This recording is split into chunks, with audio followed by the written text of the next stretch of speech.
Welcome, everyone, and thank you for attending our SEArica webinar in such an impressive number. This discussion wouldn't have been possible without the tremendous help of our colleagues Stavros, Christine, and Georgia, and without the help of our experts present here today. So thank you again very much. We have a full agenda and a limited time, so I will jump directly to my opening remarks to hive then the floor to our experts. The COVID pandemic has triggered a public health crisis followed by an ongoing economic crisis, as we all know. And this is the crisis due to measures taken to contain the rate of infection, such as home confinement and travel bans and business closures. So even though COVID-19 does not affect fish, nor is it caused by the consumption of fish, the fish sector is still subject to indirect impacts of the pandemic through changing consumer demands, market access, or logistical problems related to transportation and border restriction. These, in turn, will have a damaging effect on fishers and fish farmers' livelihoods, as well as on food security and nutrition for population relying heavily on fish for animal protein and essential micronutrients. According to Gfcm analysis, in captured fisheries, reductions of up to 80% of the number of operating vessels have been observed. Small-scale or coastal vessels were the hardest hit, with less than 10% still operating in some cases, while for large-scale operations, the range of vessels still operating was much higher, 40 to 100%, depending on the cases. Social distancing restrictions were reported to be the hardest to comply with, especially in fisheries involving small vessels. For aquaculture farms, the level of activity has varied widely depending on the type of the species reared. Now, in addition to the above, some quick reactions of marine species and marine ecosystems to the reduction of human activities, including fisheries, are becoming apparent. In coastal areas, there has been an increase in sighting of marine mammals like dolphins and other species, such as sharks. Whether these quick reactions will have a long-lasting effect on ecosystems, including on the abundance or distribution of particular species, is yet to be confirmed and will also depend on the duration and potential medium to long-term effects of the crisis on marine and maritime human activities. Notwithstanding that the quick reactions observed in coastal areas have important effects on the ecosystems and species inhabiting those areas, including on animal behavior. Numerous measures have been taken across the region to fight COVID-19 effects. As a first reaction, most countries have taken steps to ensure health and safety by closing ports and quarantining foreign vessels, or closing open-air fish markets, disinfecting ports and fishing boats, providing masks for workers, and raising awareness among fishers and aquaculture farmers about sanitary measures. Market measures have also been taken, for instance, ensuring the continuity of food supply, expanding home delivery and direct sales, and supporting national and local production through consumer awareness campaigns. Finally, in response to the considerable economic impact of the crisis, various social protection measures such as social assistance like cash transfers or social insurance like health insurance and labor market programs like unemployment benefits are being enacted. These measures are being complemented with enhanced investment in fisheries and aquaculture sectors, as well as changes in specific fisheries management and control measures. These are good measures, of course, but they had an impact on the fisheries communities that were already in decline before the pandemic. For instance, the communities affected by the banning of sturgeon fishing in the Danube Delta and Black Sea, who were already in problem, and they had problems with the level of their livelihoods. And now they were more affected by the sanitary pandemic. In light of the notable impacts on the fisheries and aquaculture sectors, there will be a need to continue monitoring the evolution of the crisis and taking steps to support recovery. Such efforts will necessarily include continuing to promote decent working conditions so that those able to work can do so safely, strengthening the supply chains and avoiding waste, promoting direct sales and innovative market channels, enhancing access to social protection systems to reduce vulnerability, and supporting investments. Furthermore, there will also be a need to evaluate the effects of reducing fishing pressure on natural resources in order to have an understanding of any potential change to the status of resources. A mix of immediate action and long-term strategic initiatives is needed to secure and reconcile the economic, social, and environmental sustainability of fisheries and aquaculture sectors in the Black Sea region. In the end, before giving the floor to the panelists, I want to mention that my colleague, Ivo Hristov, and I are working on a very important file for the Black Sea region, and I'm very pleased to introduce him later to present the status of the own initiative report, challenges and opportunities for the fishing sector in the Black Sea region. We managed to come up with a very good report, I think, and I'm very glad that my proposals related to recovery and conservation measures for the sturgeon stocks are included, as well as the support for the fishery communities for a sustainable development in the Black Sea region. So now it is my great pleasure to move on the first session of the meeting, namely challenges of the pandemic, disruptions in supply chains for fish and aquatic foods, and disturbances in transportation, trade, and labor. Our first speaker is Mrs. Barbara Fouquet, Deputy Head of Fisheries Management in the Mediterranean and Black Sea, Directorate General of Maritime Affairs and Fisheries, DG Mare, from the European Commission. Mrs. Barbara Fouquet, thank you very much for accepting our invitation. You have the floor. Thank you, Mr. Vice President. First of all, let me apologize in name of Mr. Lene, my head of unit, who couldn't be here with us this morning. So indeed, I will be the first to launch these interesting discussions, and maybe to focus on two elements that you raised during your introduction, naming to reconcile the economic and sustainable management of fisheries and aquaculture in the Black Sea region, and also the financial support that we can provide to fishermen and aquaculture. So we had a PowerPoint presentation. I don't know exactly how it will work, if we can put it on the screen. Do you want us to share it? Otherwise, you can also share it if you wish. I think it would be useful maybe for everybody to follow a bit the discussion, if it's possible for you. If it's not, so we'll share the screen, and you'll ask us to change the slides. Ah, great. Very good. Thank you very much. We can pass to the. Exactly. Thank you very much.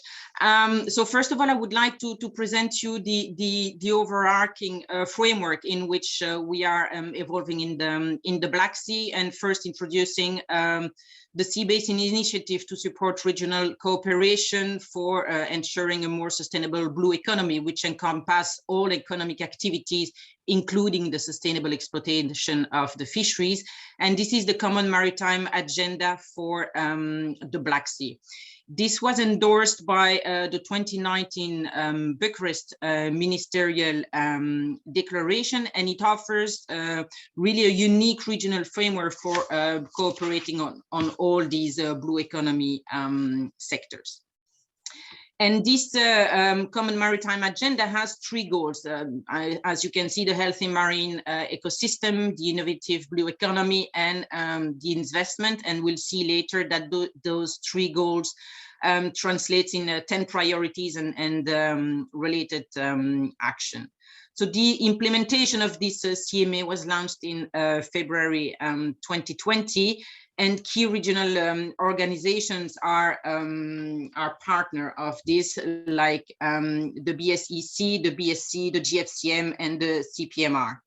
And one of to complement this common maritime agenda, there is an important scientific pillar, which is the strategic research and innovation agenda.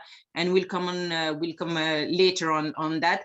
And it's really important because it generates scientific knowledge, and we all know that's important.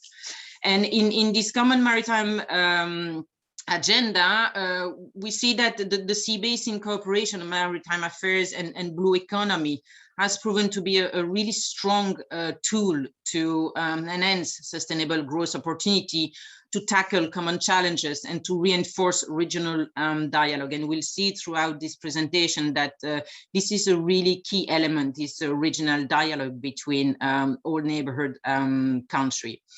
And one of the key objectives of the initiative, in parallel to policy and governance commitment, is to identify bankable projects that will concretely produce impact in the Black Sea, and also to align, where it's possible, the EU international and national financing opportunities. Next slide, please.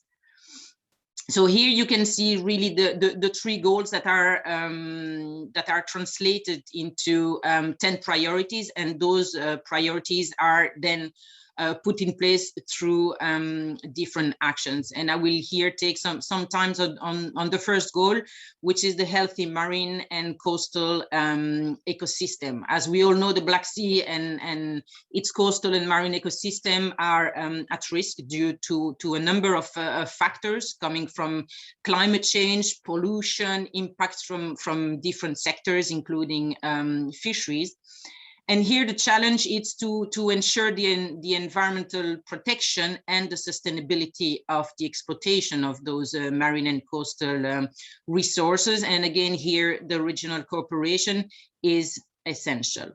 So as you can see, one of the priority of this goal is to support sustainable fisheries and aquaculture. And this was in 2006, we had the Bucharest Declaration, and in 2018, the Sofia Ministerial Declaration under the auspice of the Gfcm. And this really created a new dynamic with which we could implement regional joint action to bring added value in promoting the sustainable management of fisheries resources, with really the idea also to maximize economic benefits for fishermen. And those action goes from supporting fisheries and aquaculture research projects, organizing workshops and seminars on fishery sustainability, but also the important aspect of capacity building, training activities to enhance the knowledge in fishery sustainability and sustainable development of aquaculture. But it also goes, as Ms. Vice President indicated, also projects to enhance the valorization of catches and diversification of activities, which is also an important aspect for the fisheries and the aquaculture sector. Next slide, please. And as indicated, the CMA is supported by its scientific pillar, the Strategic Research and Innovation Agenda, which focuses on 4 key areas that are represented here. First, to address the research challenges. Second, to boost the Black Sea blue economy. Third, to develop innovative infrastructures, and also lastly, to enhance the blue workforce. And it's important to generate this scientific knowledge, for example, on better ecosystem, because it's a key element to have a scientific-based and well-informed decision making. And this overall package will also help to pave the way for a sustainable blue economy. And as indicated, blue economy here in the context of the CMA it really includes all the economic activities, including the sustainable exploitation of fisheries and aquaculture. Next slide, please. And now I would like to really focus on the new fisheries governance we have set up in the last years in the Black Sea. Of course, the EU has only a small share in the overall Black Sea fisheries sector, but we've taken a central role in the last years to promote and also finance policies to ensure the sustainable development of fisheries, and notably through the Gfcm. And as already mentioned, there is a really strong political backing to show the importance for these to ensure this fisheries governance in the Black Sea in the Bucharest and the Sofia declarations, whereby ministers really committed to act for the next 10 years on joint action for fishery sustainability and sustainable development of aquaculture. And I would like you already to know that a high-level conference on Black Sea is planned in 2022 to see and take stock of the progress made in the implementation of the 2018 Sofia declaration. And it is with the development of this regional cooperation that we will meet the objective of sustainability in the Black Sea. Next slide, please. And since the Sofia declaration, we've made significant progress we should be proud of, and here I would like to share with you some of them of these deliverable.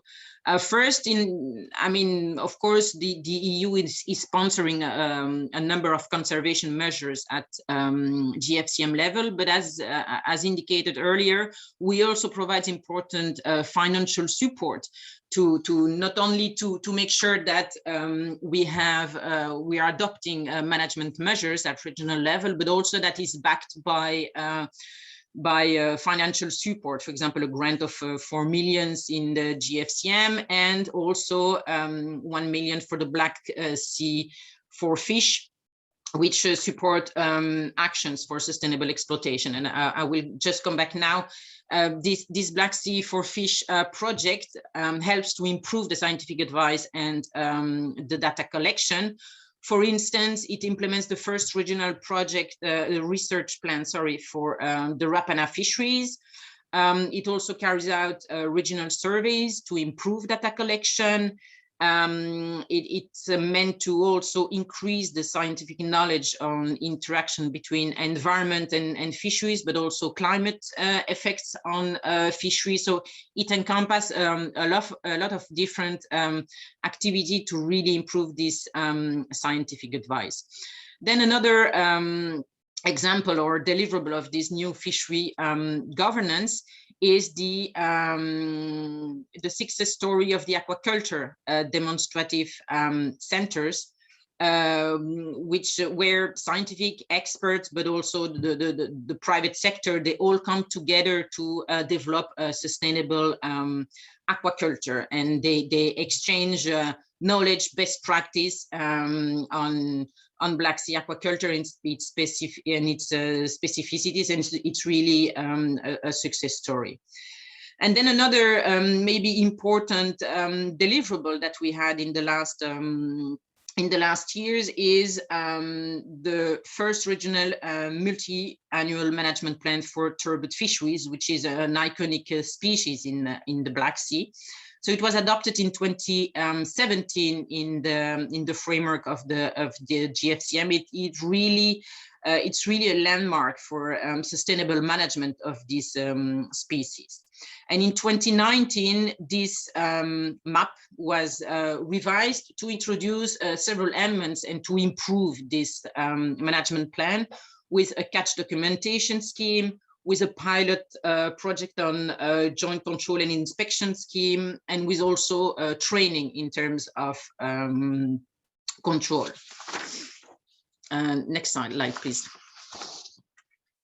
And now I would like to come to the financial support to mitigate the impact of the COVID. So the outbreak of the COVID-19 has put the EU fisheries and aquaculture sector under pressure, as indicate in the introduction, and many fishermen and women, indeed producer or processors, have been obliged to suspend or really reduce their activities. And so in response to this COVID-19 pandemic, the Commission has taken several actions to protect the fisheries, aquaculture, processing sectors from the shocks. And we introduced specific measures, and we'll go more into detail, including the amendment to the European Maritime and Fisheries Funds, and to the regulation, the Common Market Organization. And here the aim was really to ensure that the crisis did not cause irreparable damage to this sector, but would more lead to improving lives of people working in this sector. So here you can see the comprehensive package of support on different elements on the temporary state aid framework, where member states could have the possibility to support the sector with national funds, but also more horizontally the coronavirus response investment initiative, the SURE system, the SURE scheme, sorry, and as mentioned, the specific measures in the EMFF. Next slide, please. And here you see we have a specific EMFF measures. We had EMFF measures until 31st December 2020, with several measures from financial compensation for temporary cessation, but for fishermen, but also for aquaculture farmers and processing enterprises. Next slide, please. And then also we had the support to the sector in terms of, and to producer organization for the temporary storage of fisheries. And here it's linked to, as mentioned, the Common Market Organization regulation. And we had also some elements of flexibility in terms of implementing the EMFF with simplified procedure, with flexible reallocation of financial resource, but also elements of retro activity. And next slide, please. And we see here for the two member states for the two EU member states in the Black Sea, what is the current EMFF support for Bulgaria and Romanian fishermen, aquaculture and fish processor, just to give you an idea. And both Romania and Bulgaria amended their operational program in 2020 to help mitigate the impact on the COVID-19 pandemic. Next slide, please. Then, as mentioned earlier, we should be proud of all the progress we achieved and we built on the lessons learned for the benefit of the sector and the local communities. We have developed, important instruments have been developed recently in the framework of the Gfcm and the Common Maritime Agenda. And we will use also these lessons learned, especially from the COVID pandemic. So the opportunities for the Black Sea built on those lessons learned is to, and it's what we would like to achieve, and notably in the framework of the Gfcm, it's really to strengthen the compliance and fight against the IUU, to strengthen the scientific cooperation, to develop new conservation measures, for example, for sprat, pig, dogfish, but also sturgeons, as it was mentioned, and improve data collection, and also a pilot study to assess cetacean bycatch in the Black Sea. So to conclude, that there's a need to coordinate action for the development of fisheries and aquaculture sector, and we have the necessary tools to succeed and to take advantage of these opportunities. And the future GFCM strategy 2021 and 2030, currently under negotiation, should provide this ambitious framework for the next decade. So thank you very much for this is where I end, and maybe we'll come later for questions if there are some questions. Yes, for sure, Mrs. Fouquet, thank you very much for your input. It is clear that the Black Sea is an uncommon sea, which usually needs exceptional measures and even more exceptional, so to speak, under these challenging circumstances. And yes, we should come back to you with questions in the open session. And now we are moving on to Mr. Valentin Moldoveanu, acting president of the CPMR Balkan and Black Sea Commission, Tulcea County Councillor and Danube Delta Flag Manager. For those who do not know, Mr. Moldoveanu is the person behind the renewal of the SEArica Intergroup, contributing to the increase of interest in the Danube and the Black Sea. Mr. Moldoveanu is an active member of the European Commission's Mission Board for Healthy Ocean, Seas, Coastal and Inland Waters that has been working on the preparation of the Horizon EU program and has proposed the Mission Starfish 2030 Restore Our Ocean and Waters. And the link to this very interesting and promising report will be distributed through the chat. Before asking Moldoveanu to take the floor, I need to ask you again to switch off your microphone while not speaking. Thank you. So Mr. Moldoveanu, thank you for your presence. The floor is yours. Thank you, Mrs. Avram, Ms. Vice President. Hello, everyone. I say hello from Gura Portiței, a place near the Black Sea. I am in one control of European project here, and I want to intervene in your session. For my presentation, I prepared a presentation of Danube and Sulina, history and actually. But Stavros, please, the presentation will go on. I will speak about the COVID effect in fishers in Danube Delta and Black Sea and what's happened in the last year. And my presentation will be a nice view of what was Danube Delta, Sulina, Black Sea region and what is now this eastern part of Europe. How say Mr. Avram, I am directly involved in waters and Black Sea from my position in the country council and flag near the Tulcea councils. The last year, our fishermen who are in our region, something like 100 and 300 fishermen, was a difficult period because the most and the important resource, the fish who were they sell was the tourism. The tourism was very bad last year. They don't have possibility to have a good price on the fish and have a lot of damage from this part. The sustainability fish in Danube Delta in the last 10 or 20 years was not the first option maybe. Now will be in the future with our project, maybe we'll have a good recovery of the fishing in Danube Delta and Black Sea.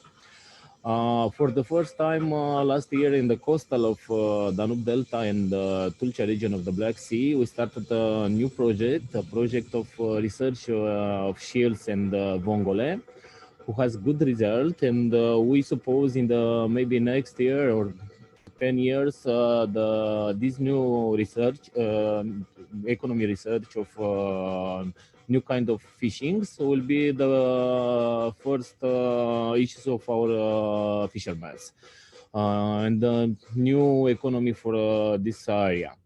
We want to have in the future aquaculture in the Black Sea. I know you all in Romania have some problems with aquaculture in the Black Sea directly. That I think so in the 1 year that will be resolved. The most important of finance the fishermen and the activity of sector aquaculture in this area was destroyed in Danube Delta. In the past was 28 firms of aquaculture. Now active are only 5, I think so. Mr. Platon will come, he can help me. We need a lot of investment in this area because all the aquaculture place is destroyed now. But with European finance, maybe we can start it again to have sustainably aquaculture in Danube Delta and near the Black Sea, to not put all the our catch and of the fish on the natural. What happens now? We need sustainable investment in aquaculture in Danube Delta. Maybe we can try to have a good finance. I spoke here about the contribution of the beneficiary, because the investigation in this kind of economies are very big. For Danube Delta and Tulcea, we want to develop a good cooperation for the federation and association of Mr. the Acting fishermen. President, I'm Yes? sorry, but is this your background, the music? I'm sorry, I am Okay. on one place. It's a TV here. I don't. I have the cask in my ears and I don't hear the TV. But maybe for you it's I understand. Stavros, please the presentation can roll about. Okay. Yes. For the future with country of Council of Tulcea, we want this year to start an intergroup of association and federation from Danube Delta of fishermen to start maybe a public and a private partnership to have a good option, and when are all in together to have and a better development of the area and fishings for us. I don't know, maybe in the panel session I will spoke a lot of what happened in this area. About the finance of FEPAM in this period, in our region, recovery is now open until the 29th of April, I think so. We hope the money come quickly to the fishermen and Federation of Fishes to have a good recovery for last year and have a good year this year without pandemic restriction. That was all for now, I think so. Hello? Yep. Thank you very much. We have some questions on our chat, but I want to remind that we are going to answer these at the end of our session. So thank you very much, Mr. Moldoveanu, for a presentation and the details. And we will continue now with Dr. Viktor Komorin, Director of the Ukrainian Scientific Center of Ecology of the Sea, member of the Board of Directors of the International Center of Black Sea Studies. Mr. Komorin is actively involved in the Black Sea Strategic Research and Innovation Agenda meetings, and as a member of the ICBSS Board of Directors is contributing to the activities of the Center to foster regional cooperation among the BSEC member states and regional and international stakeholders. Mr. Komorin, Dr. Komorin, you have the floor.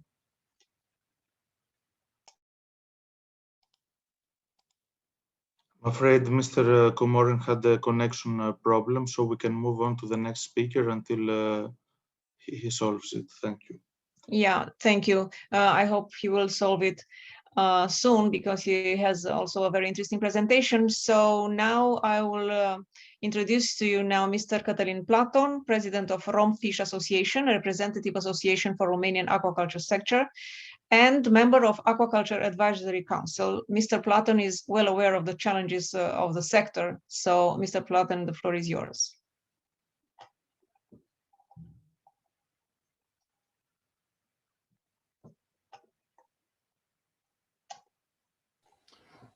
Thank you. Stavros, could you, okay. So do I have the control or you? We have the control, so please let us know when Thank you. Want us to switch. Thank you, Mrs. Avram, for having me here. I hope in my short intervention to try and present how was aquaculture affected by the last year's events. Next slide, please. A brief overview of the Romanian fisheries sector, which is based on aquaculture, inland fishing, and Black Sea fishing. The aquaculture relies on freshwater fish farming in ponds, dam lakes, and reservoirs, cages in dam lakes and reservoirs, recirculation systems, and others. There is no marine aquaculture yet. Inland fishing is focused mainly on Danube Delta, and a small part of inland fishing takes place in Danube and in some reservoirs on Prut, Olt, and Siret rivers. The Black Sea fishing produces a small quantity of fish, around 400 tons, and a significant amount of Arapash whelk, Arapana. Next one. The average domestic production from aquaculture and fisheries products is around 25,000 tons a year. We can see that aquaculture after the financial crisis in 2009-2010 is steadily growing without reaching yet the figure in 2009. Next one. Romania is importing most of the fish for the internal consumption. In 2020, the imported volumes dropped by 2%, but the value was more or less the same. The average consumption is around 8.3 kilogram per capita per year, which is quite low. Next one. The distribution channels of locally farmed fish are relying on fishmongers and farmers' shops. Only 17% of the production is sold to large retailers or processing units. This, from my point of view, was a strength during the pandemic events from last year. Next one. As you can see, the aquaculture production recovered from the 2009-2010 crisis. In 2018 and 2020, it was affected by the severe drought.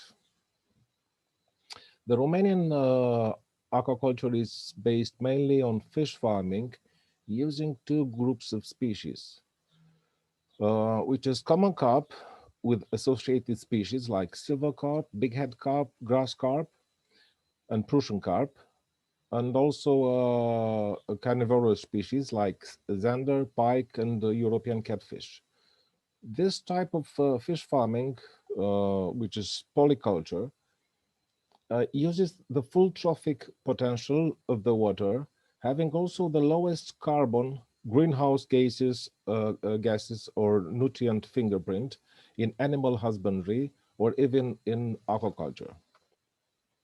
It is comparable with the shellfish. The second group is based on 3 species of salmonids, of trouts, reared in raceways, tanks, cages, or recirculation systems. The Romanian aquaculture sector produces around 25 425 species of fish and aquatic animals, like sturgeons, African catfish, crayfish, tench, and other freshwater species. Next one. 85% of the production is made out by 20% of the farms. There are 600 farms, out of which 368 are for carps and associated species, 222 are for trout, and 10 for other species in monoculture. Our organization, Romfish, has 5% of the farms, exploiting 10% of the farming area and producing 30% of the production. So the analysis in the next slide is significant. Next one. If we take a look at the sales in 2020 compared with 2019, we can see that at the national level, the reduction of sales was on average 5%, but in Romfish we had 6% more sales than in 2019. And this was mainly due to the trout production, which was sold very good. Anyway, trout, even at national level, had a very low impact, but was not so impacted by the pandemic crisis, because there are a lot of small farms which were very active in finding solutions for selling the production. Next one. In Romfish, cyprinid sales dropped by 100 tons, but in value only by 30,000 euro last year, because mainly we managed to sell more valuable species like common carp. Next one. The pandemic lockdown in Romania was declared on 16th of March, just in the period when there is a big demand for fish during the Easter fast. The sales were affected seriously in March by 25 to 40%. It is March and April are 2 months where the farmers are selling a lot of fish, and they are making cash for buying feeds and stocking material for restarting the new cycle. The growing cycle for carps is from March to September, and then a part of the production which was not sold during the year, because you can see that we are selling all year round with 2 peaks in the spring and in autumn. The other part of the production is stored in special ponds in order to be delivered in the winter. So to have the fish in hand and ensure the market with the live or fresh fish. Anyway, in Romfish, due to the model of the sales channels, by July we have managed to recover and to sell around 12% more than in 2019. What happened in the end of 2020 was that fish farming sector in Romania, but not only in Romania, also in other Central and Eastern European countries, was affected by a severe drought. This affected not only the production, the sales in 2020 and 2021, but also it had a tremendous effect on feed prices, which are up by 50% this year. So due to the 3-year cycle for carp and associated species, the effect is not only in the year where an event is happening, but has a 2 or 3 years long-lasting effect. Next one. And next one. During 2020, we have experienced a lot of problems with the support schemes for aquaculture compared with agriculture or even with the commercial fishing. Because if you are looking to fish storage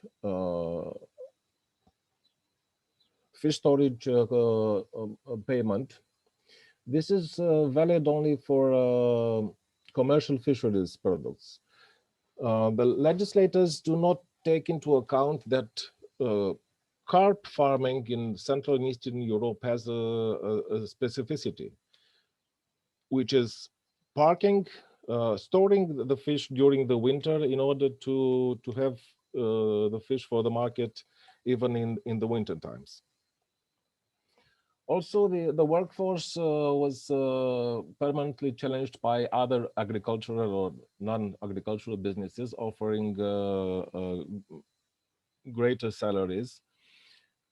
It's important that we cannot stop, like in other industries, the fish farming, because we cannot close the farm because the fish need to be looked for, to have aeration, to have feeds, and to have treatments. So it was a big problem with keeping the workers in the farms. Also, another problems identified is that pond fish farming has a low capitalization due to unfinished privatization. This is the case for Romania. Also, in accessing the funds, there is an overwhelming bureaucracy. In agriculture, for example, with 4 sheets of papers, you can take a grant of 7,000 euros, but we have to make files of 800 files. And also, aquaculture is not considered at the EU and also at the national levels as an agricultural activity, as animal husbandry, because we have a kind of support for agriculture, like direct payments, which is not valid for fish farming. I think this should be analyzed and taken care of in the next legislations, also in the EU level and national levels. Next one. We have benefited from some funds from EMFF. Storage aid for aquaculture was not possible. In public health measures, we haven't seen the money yet. And I have to mention that the problem was in March 2020, and we are now in March 2021, and the money are not in the farmers' accounts. It is very important to give the support when the farmers are in need, because if you are giving the money after 1 year, you may have the surprise that there is no farmer to take the money. In Romania, we have also 2 investment schemes, SME Invest, and now it's an Agro SME Invest scheme for working capital and investments. There are some analysis on the impact of COVID during 2020, made among others by FAO. Also, Ron Fish is a member of Aquaculture Advisory Council. Is taking part in elaboration of different documents, recommendations for the Commission, for the member states, and for the European Parliament. We are working now on a document for analyzing the impact of COVID-19 on EU aquaculture, which we hope to finish by September 2021. Thank you. Thank you very much, Mr. Platon, for pointing to the successes, but also the problems of aquaculture in Romania. And indeed, the money problem has been intensely debated in Brussels to make the funds available as soon as possible. Romfish succeeded with the sales, but other farms probably have not. And in the worst case scenario, they might have disappeared today. So thank you. And also many thanks for the efforts you made during the lockdown to make sure aquaculture is taken on board in the exceptional measures to tackle COVID-19 effects in this sector.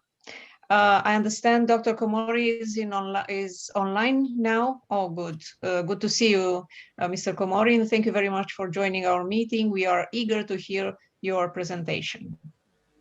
Thank you. Can you hear me well?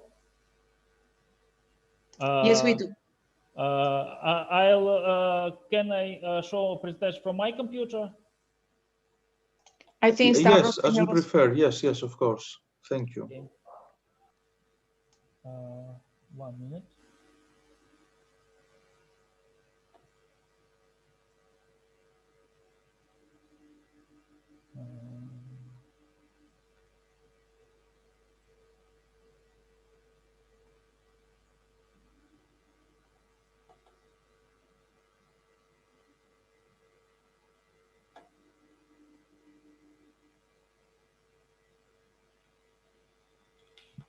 Okay, a few words about me and my institution and about my presentation. I'm Viktor Komorin, Director of Ukrainian Scientific Center of Ecology of Sea, and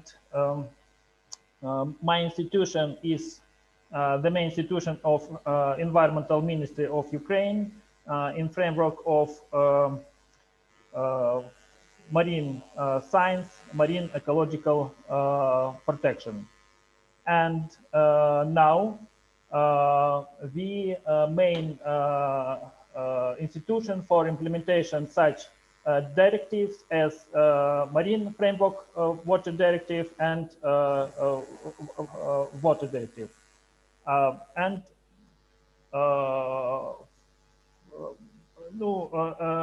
Everybody knows that coronavirus pandemic was and now shocking crisis and has affected not only all economic things and most such vulnerable as fisheries and aquaculture, as well as on scientific and environmental protection issues.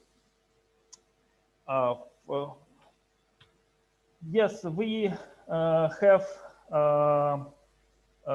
European Union strategies and initiatives that implemented in Black Sea, Danube, Black Sea countries, and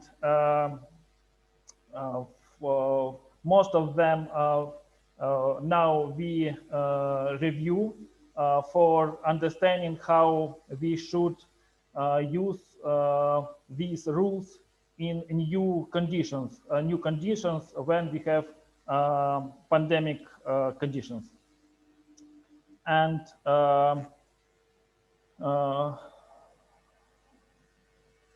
we have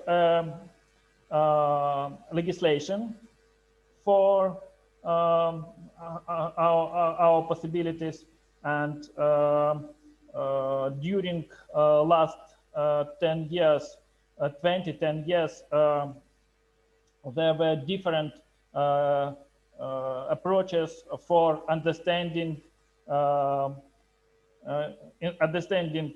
environment, understanding connection between human and environment.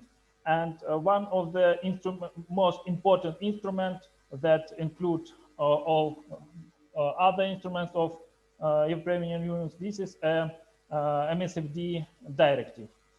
And for example, our institution was involved in a list of European Union projects. For example, Project EMBLAS.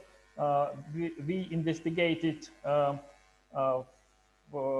marine environment from Danube until Batumi through central part of the sea, and according to 8 from 11 descriptors, and Ukraine, together with Georgia, we try to understand what kind of initial conditions, initial assessment we have in the Black Sea. Very shortly about one of aspects of our results. This is according to novel non-target screening method, we defined more than 2,000 substances, and unfortunately, biggest part of them we found near the Danube. And please pay attention that we try to understand all ecosystem and water and bottom sediment and biota, for example, fish and mollusks, and understand how it subject was polluted. And you can see that, for example, industrial and pharmaceuticals production substances, now we can see we found in the Black Sea. One moment, this is 2019, so it wasn't 20 or 21 when we have already pandemic crisis. When we would like to understand how the system will be in the future, we use mathematical models. As example, we use model for investigate Ukrainian lower Danube water in framework, also in framework of the one of the European Union project, and try to understand how the ecosystem, Danube ecosystem, will be in the future in different scenarios: techno world, compromise world, fragmented world, and we use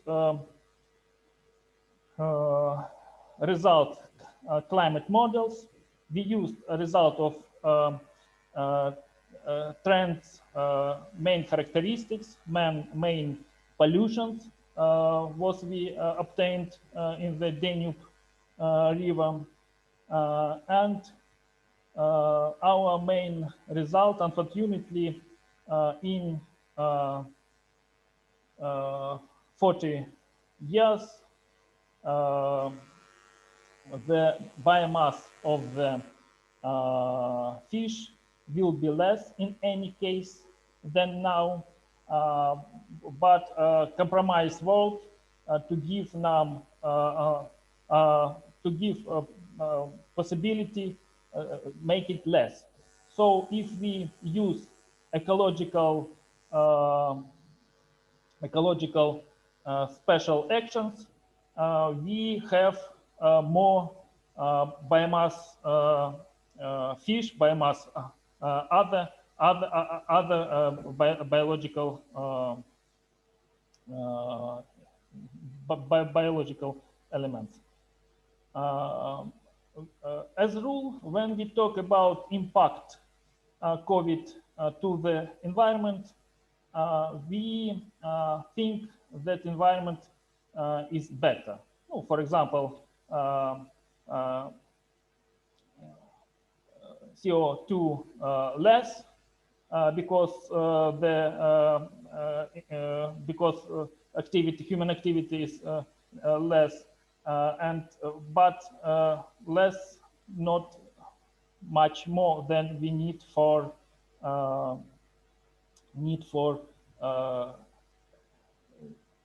delete this problem. This problem now there is now and will be in future.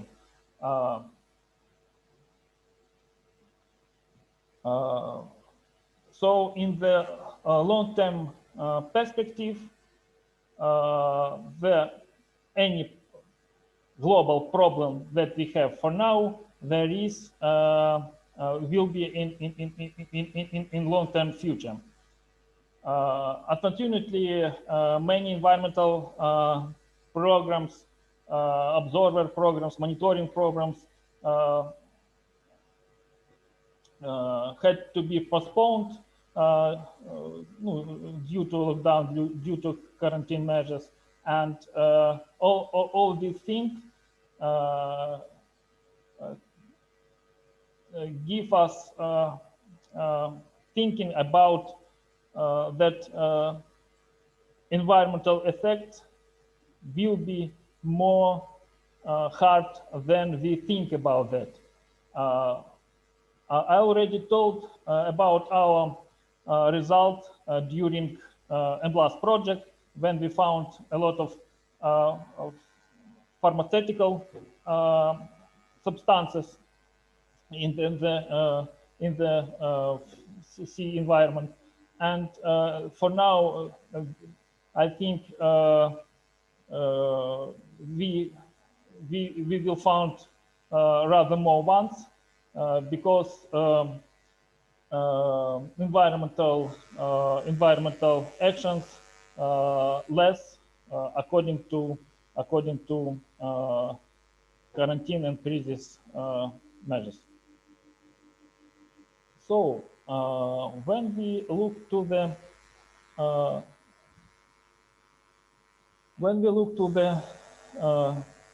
our system that we as usual use for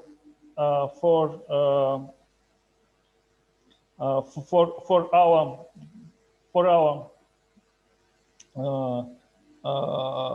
needs to combine economic component in environmental protection component, we need to understand one thing, that as economic component as well as environmental protection component is the important for now for us. For example, marine environmental monitoring was not take place for some cases is unclear when it would recommend, and environmental data collection for climate change and pollution has stalled due to the pandemic. The pandemic had led to the interruption of research and maintenance crisis. So what we for now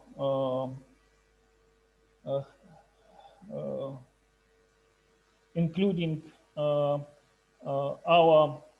possibilities, including our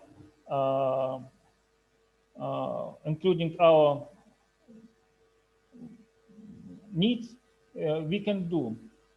First of all, this is include scientific best practice in the new approach to aquaculture and fisher management, what we need for our future life in framework of management system.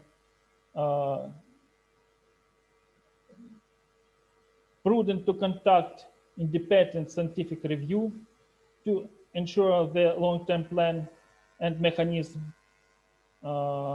by which Black Sea Basin aquaculture and fishers are managed to have the best possible chance of enhancing the future of communities through recovering resilient fish population, and establishment of marine protected areas as one mechanism for improving totally situation with biodiversity of the marine and river ecosystems. Thank you very much for your attention. Thank you, Mr. Komorin. Very interesting indeed, and good luck with your researches because we are all relying on them. And with your presentation, we have closed the first session of our webinar. Hopefully it wasn't that pessimistic, but now we have the chance to bring some optimism. While in the first session, we have been presenting the challenges of the sector and of the region. In the second panel, we are looking forward to hearing the opportunity, the various opportunities. And this is why I will now pass the floor to Mr. Ian Shepherd, Senior Expert, Maritime Policy, Blue Growth, Data and Innovation, Maritime Innovation, Marine Knowledge and Investment Unit, DG Mare, European Commission. Mr. Shepherd, the floor is yours. Oh, hi. I'm very happy to be here. I'm just trying to, I'll get the screen to share. Take your time. Slideshow from beginning. Can you see it? Yes, we can. Oh, brilliant. Sometimes it works. Okay, I'll be relatively brief because I see that we've got a full timetable, and thank you all for the presentations in the first half. They were all extremely illuminating and interesting. So I thought I'd say something about aquaculture. Where is it now? And to give, we've already seen something about individual countries, but it's interesting to see it all around the Black Sea. For instance, if you look at the annual production, first of all, you can see that Russia produces the most. Secondly, you can see that it's nearly all fresh water. And thirdly, you can see that in Turkey, for instance, the marine production is also increasing. Although in Turkey, probably only about 10% of it is in the Black Sea, the rest is in the Mediterranean. There you can see the rate of growth. So in the first one, is the two are exactly the same, except for the second one doesn't have Georgia, because if you put Georgia in, the others, you can't really see what's happening. So you can see Bulgaria, big increase over the years. Romania, stagnant, as we've heard. Russia growing with an increasing marine part. Also Turkey growing. Ukraine, decrease. And then you can see the main species. And as we've heard, the main species are indeed carp, and it's mostly inland, as we've said, with some trout.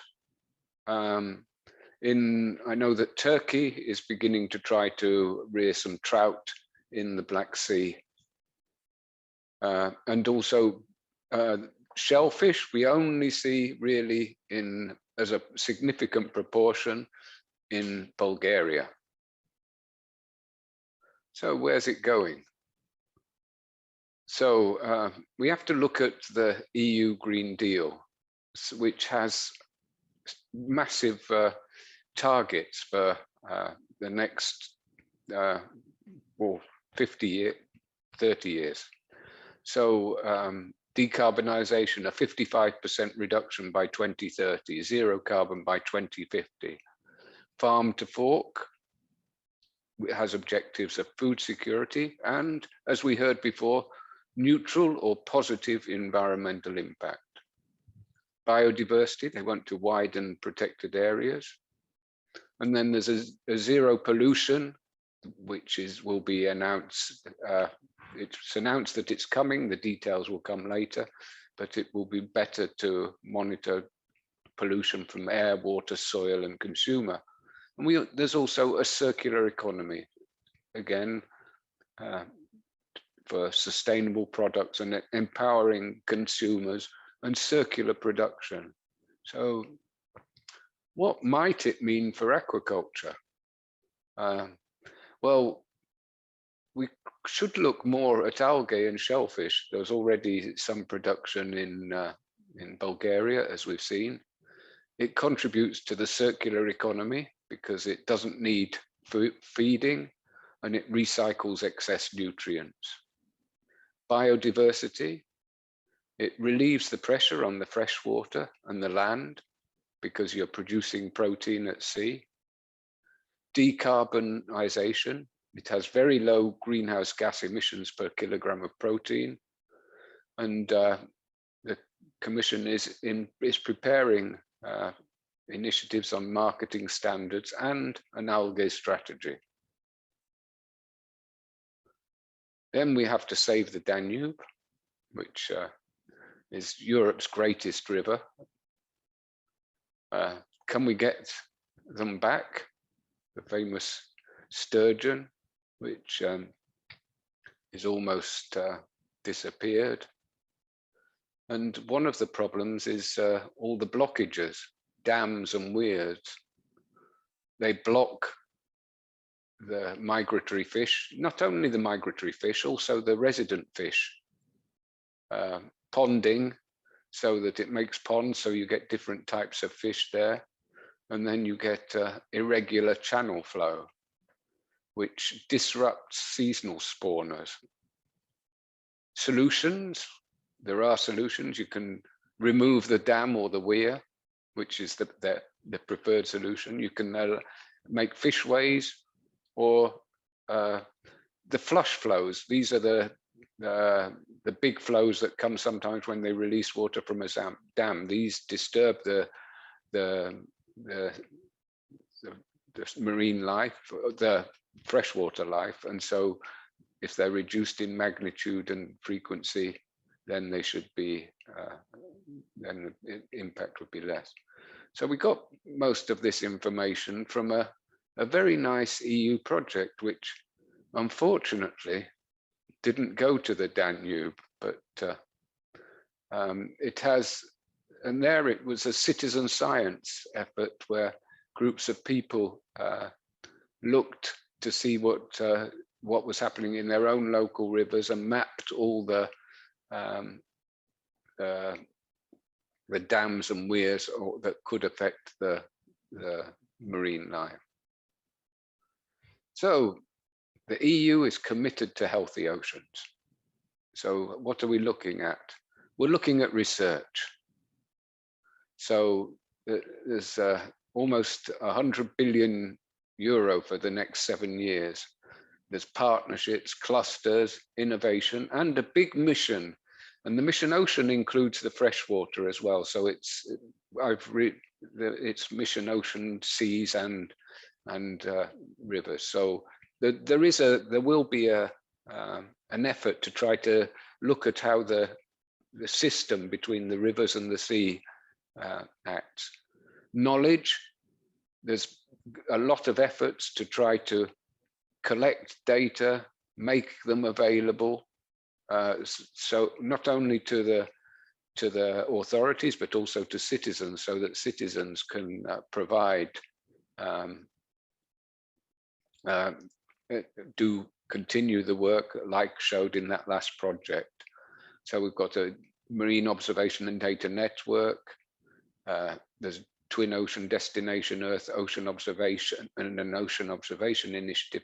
And the aim here in all of these is to be able to provide the infrastructure in data and in observation and in models so that you can analyze what would be the impact of making a change, what would be the impact of increasing aquaculture in the Danube Delta, in breaching one of the dams in the river. So, and then investments, the Recovery and Resilience Facility is has almost doubled the EU's budget, and we've seen some of the plans that are coming in now for spending this money, and some of it involves trying to improve biodiversity or improving the environmental standards. We've got an Invest EU, where the EU is targeting investments that contribute to EU values, such as biodiversity, decarbonisation, circular economy. And there will be we're looking at ways to try to help countries where there's a limited capacity at the moment. So maybe including some Black Sea countries might have some preferences. And Blue Invest is an assistance mechanism that helps SMEs, who are the ones that drive the innovation and are primarily the ones involved in fisheries and aquaculture,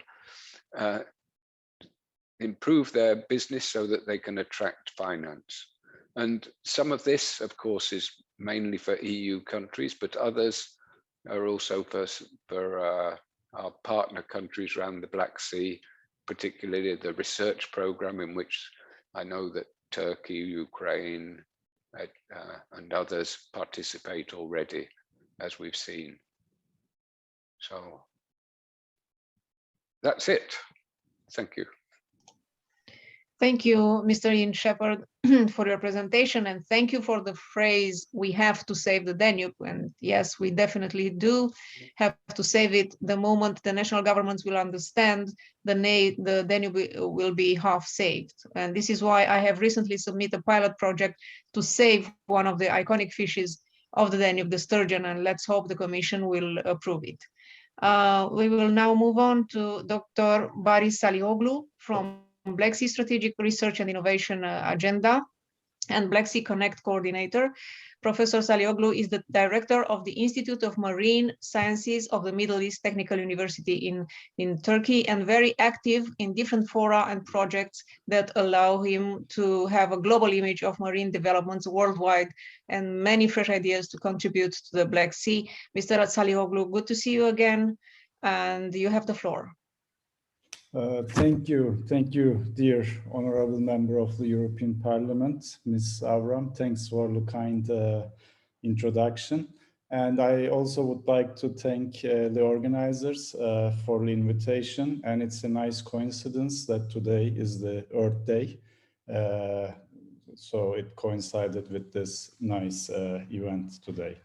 And yes, today I will talk around 10 minutes on how fisheries and aquaculture in the Black Sea needs to move forward, and how we are helping with the CSA Connect, which is the main pillar of the Common Maritime Agenda, as Barbara Fouquet has already nicely presented, and the new developments towards the implementation of the SEArica. And very briefly, Black Sea is very unique. I like to show this slide, and it's unique in many respects. As you know, there are many countries and their citizens are residing at the coast of the Black Sea. So 160 million lives in the catchment area and the coast of the Black Sea. And it's the biggest oxygen depleted basin on the planet, and there are many rivers flowing into it, and there are many human-induced stressors that are acting on the Black Sea. And when it comes to the fisheries, the number of economically significant fish species has decreased from 30 to 8 during the last 40 years. So this is a drastic change. And there are many stressors that are acting on the Black Sea. You can see some of them that we have defined. Of course, climate change, deoxygenation, acidification, overfishing, invasive species, eutrophication, pollution, and the sector activities are the main stressors that are acting, and these are affecting the ecosystem services. And today we need a new approach to have sustainable ecosystem services together with resilient ecosystems in the Black Sea. Okay, the Black Sea has undergone through different ecosystem states over the last 70 years, let's say, And during its pristine state, the nutrient levels, pollution levels were low, and there was a modest fishing fleet with a modest level of catches in the Black Sea. And gradually, the fishing fleet grew together with the catches, and these catches were also supported by the increased production in the Black Sea. But meanwhile, because of increased eutrophication levels, also the jellyfish levels has increased, and this followed the introduction of some other jelly species, and together with the effect of the climate, increased fishing and invasive species, the fish stocks and fisheries has collapsed at the beginning of 1990s. And after that, the fish levels continued at moderate levels, and the main fish stocks were the small pelagic fish.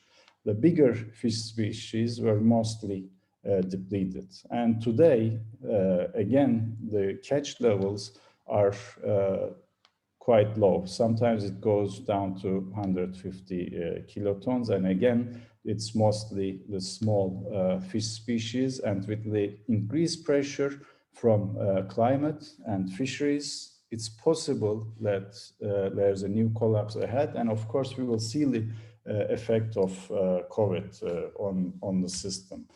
The effect of climate is quite drastic. Here you see how one of the main features of the Black Sea is changing. The cold intermediate layer and the rim current is changing. Here you see the heat content, the change in the heat content in the Black Sea. And this change is very strong. It's degrading the cold intermediate layer. So this alone exerts a lot of pressure on the Black Sea ecosystem. So if we are to save the Black Sea, we need to use its resources in a sustainable way. And we need to protect the economy, yes, but we need to do that while protecting the ecosystems.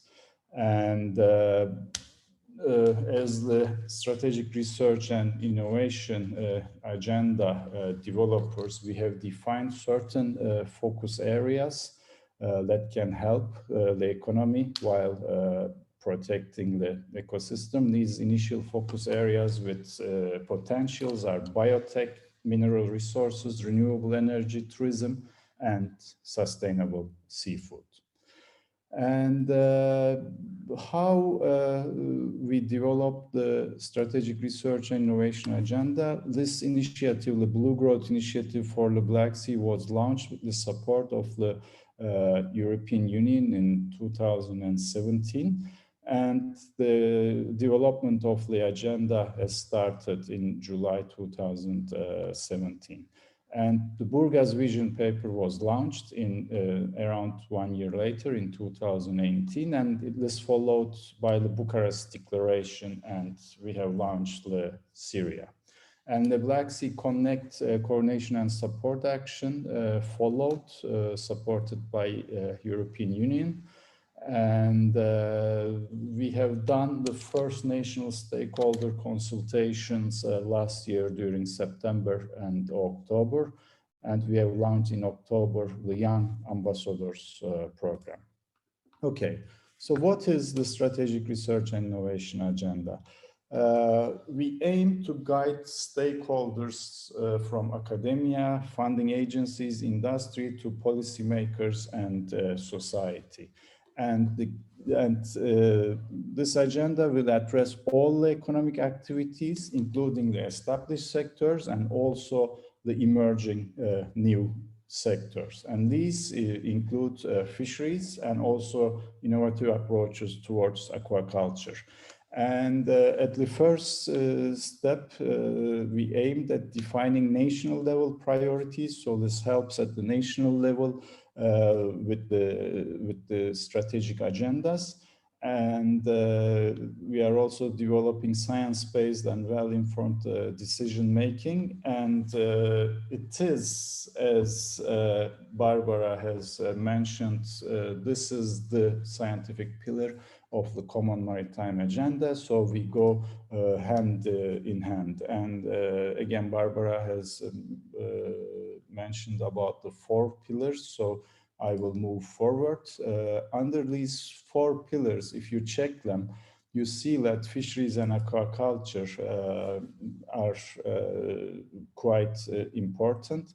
So under addressing the fundamental Black Sea research challenges, the defined priorities were by the countries were enhanced food systems, including fisheries, and uncovering biodiversity and ecosystem services. Again, these services include fisheries, the provisional services, and also better understanding the Black Sea specific features that affects fisheries.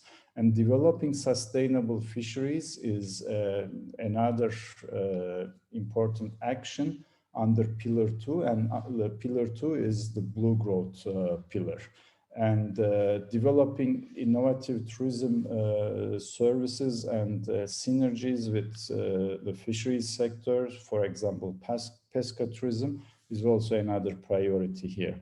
And other pillars, the critical infrastructure systems and education and outreach, of course, all the priorities here cover fisheries.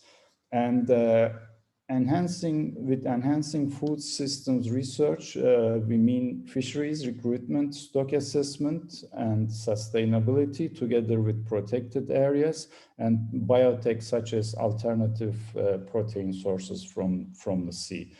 And while understanding the Black Sea ecosystem, we also aim at addressing the potential impacts of aquaculture. And to better understand how fisheries will evolve, we need a holistic approach in the Black Sea, because as I have shown at the beginning, Black Sea has its specific features such as the rim current dynamics and mesoscale features, suboxic, anoxic interface, and the deep ocean. And as you see, these are changing very fast, and these will definitely have a big effect on the fisheries and the aquaculture industry. And so we need to adopt some innovative approaches, including high-tech aquaculture and pesca tourism, and high-tech aquaculture are defined by the countries as priorities that needs to be addressed. So, okay, our SEArica is there, but how we are supporting it? The implementation of the SEArica is supported by the Black Sea Coordination and Support Action. And this project has partners from each Black Sea country, as well as the leading institutes from Europe. And one of the main outputs of this project will be an implementation plan. An implementation plan will be developed, and we have started with that. And in a few months, we will deliver the first draft, but the second draft will be delivered in 2022. And also new joint activities are being designed. One of them is the effect of COVID-19, and I will mention about that in more detail. And we have, as I have told you, covered the national countries in the national consultation in 7 countries, and the input was really great. More than 600 stakeholders has contributed to this. And also the SEArica is now in every language. So all the countries has translated the SEArica to their own language. And these are the new outputs from the national consultations. And when you look at this, you see that enhancing food system research is really a priority for almost all the countries, and not almost, but all the countries. And uncovering biodiversity and ecosystem functions is also a priority, together with Black Sea specific features. And when we look at the developing sustainable fisheries, all countries has declared that this is either a high priority or one country has declared it as a low priority. But this is definitely, all the countries are definitely stressing this as a high priority at the moment. To support the implementation of the strategic research and innovation agenda, an operational network of funders and key players are being established, and this platform will help develop the implementation plan, and there will be also representatives from the fisheries sector here. And there are new joint actions as part of the Connect project, and we decided to have joint actions under 3 pillars: the ecosystem, innovation, and education. And the impact of COVID-19 is the joint action under the ecosystem pillar. And here we will support research that assesses the effect of COVID-19 on the ecosystem, but also we are working to understand how the sectors are being affected and what are the opportunities that this COVID-19 crisis is bringing in now. We are also analyzing that. The other joint action is marine plastics. Of course, the effect of marine plastics on the marine habitat is part of this. And our other action is the Black Sea Young Ambassadors, and they work towards awareness raising campaigns, and this includes the different effects of stressors on the fisheries and aquaculture as well. And Black Sea, SEArica is already providing input to different global initiatives, including the Mission Starfish and the Partnership Program, UN Decade, and the European Green Deal, and Sustainable Development Goals, and the EU Blue Economy. So already the developed agenda has a global impact. And lastly, I would like to mention about another next step towards the implementation of the SEArica. And recently, the Bridge Black Sea project is agreed to be supported by European Commission. And this project will be a main step towards the implementation of the SEArica. Together with the other project that is funded, that is DOORS. Bridge focuses more on ecosystems. So under Bridge, we will analyze how we can define a safe operating space in the Black Sea. So while protecting the ecosystem, how we can boost different sectors and different services here. And we have defined one of the important, as one of the different important services, the food systems. And we will focus to list both at the basin-wide and the pilot site scale, and also Industry 4.0 opportunities will be defined and will be developed to support these sectors. And as you see, these are the pilot sites, and in 5 pilot sites, food provisioning will be studied and assessed together with the other services, which are regulatory and cultural services. So in a nutshell, I wanted to summarize our efforts under Connect, and thank you for listening. Thank you for the presentation. Very interesting as usual. So now I have the pleasure to introduce Mr. Konstantin Petrov, Sub-Regional Coordinator for the Gfcm FAO, always willing to share his most appreciated perspective for our Black Sea. Mr. Petrov, the floor is yours. Good afternoon, and thank you, Ms. Avram, for inviting me at this event and for organizing and keeping the focus on these two pillars of the blue economy in the Black Sea, namely fisheries and aquaculture. Just I will try to share my screen and the presentation. It will be in no, this is not it.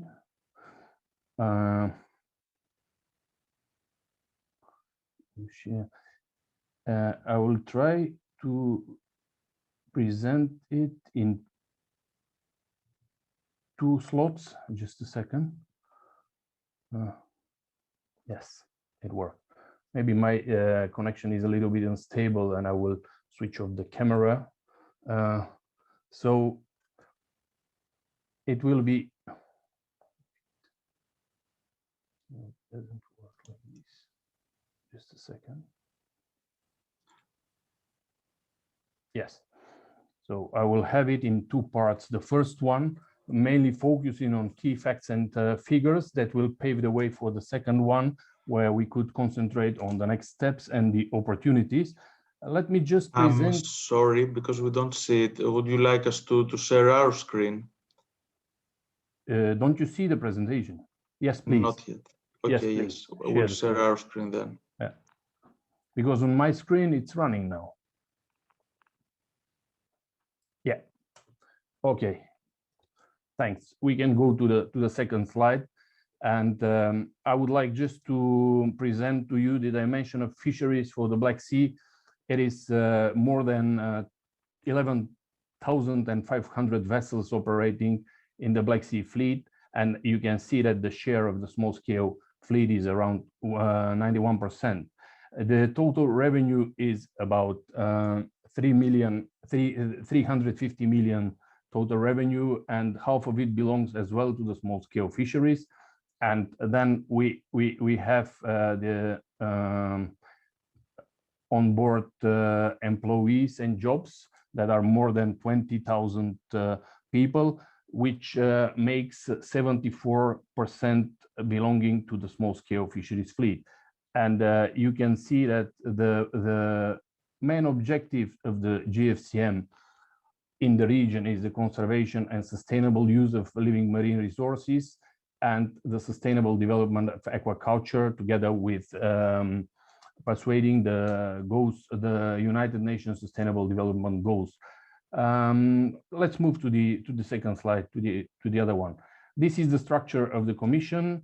There is a working group on the Black Sea among the 5 statutory bodies, as you, together with the Compliance Committee and the other committees.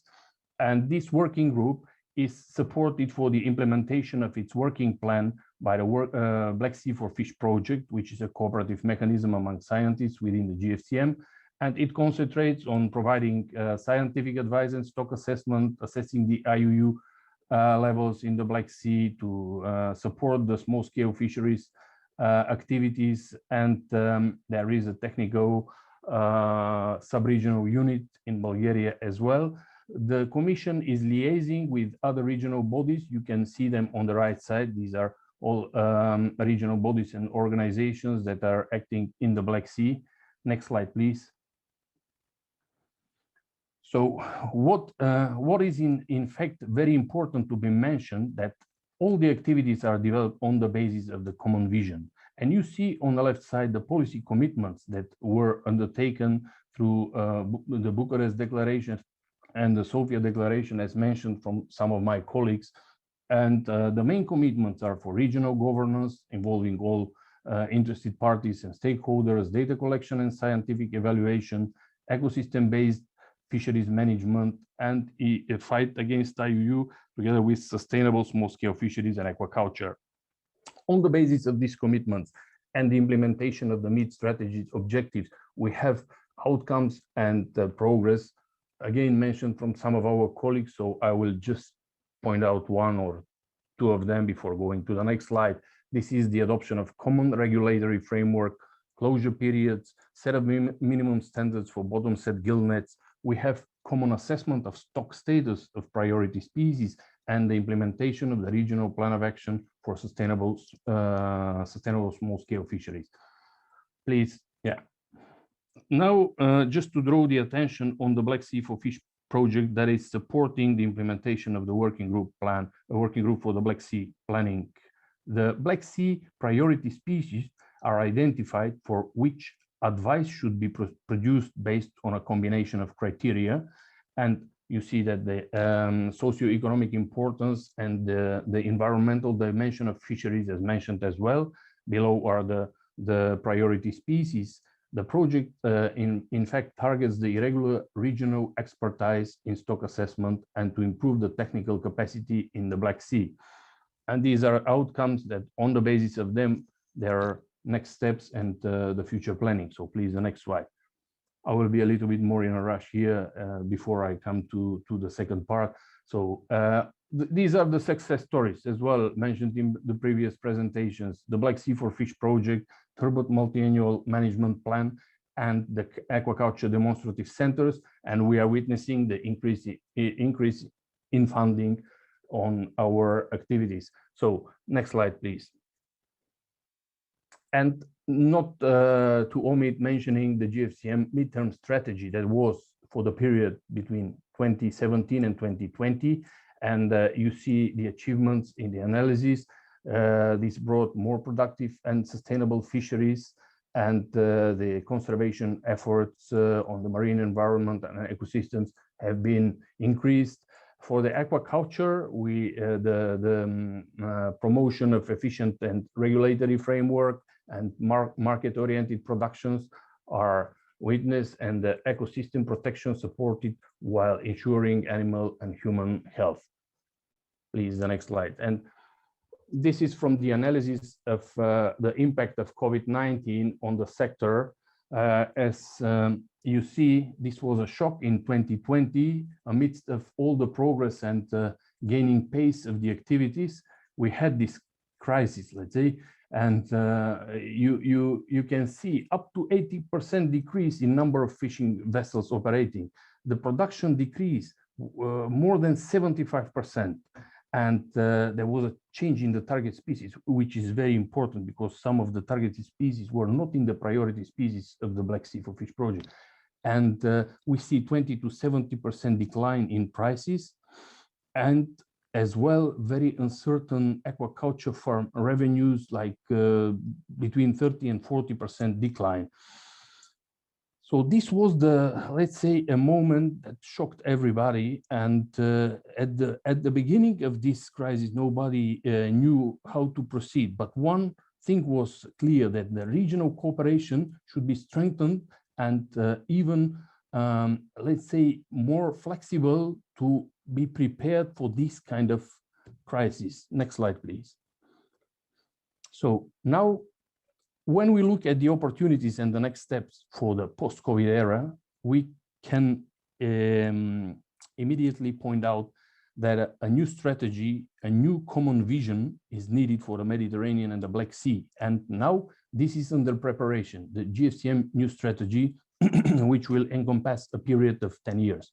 The key points are to expand and deepen the cooperation with the other RFMOs and organizations acting in the Black Sea, to strengthen the implementation of the sub-regional approach, and to enhance the multidisciplinary scientific and technical advice that also incorporates, as I said, socio-economic aspects as a basis for robust decision-making. To adopt the ecosystem-based measures, including TRUS, and to protect VMEs, to strengthen compliance and enforcement against IUU in the fight against IUU through the compliance committee processes, and to enhance the value chain in fishery products and promote responsible aquaculture.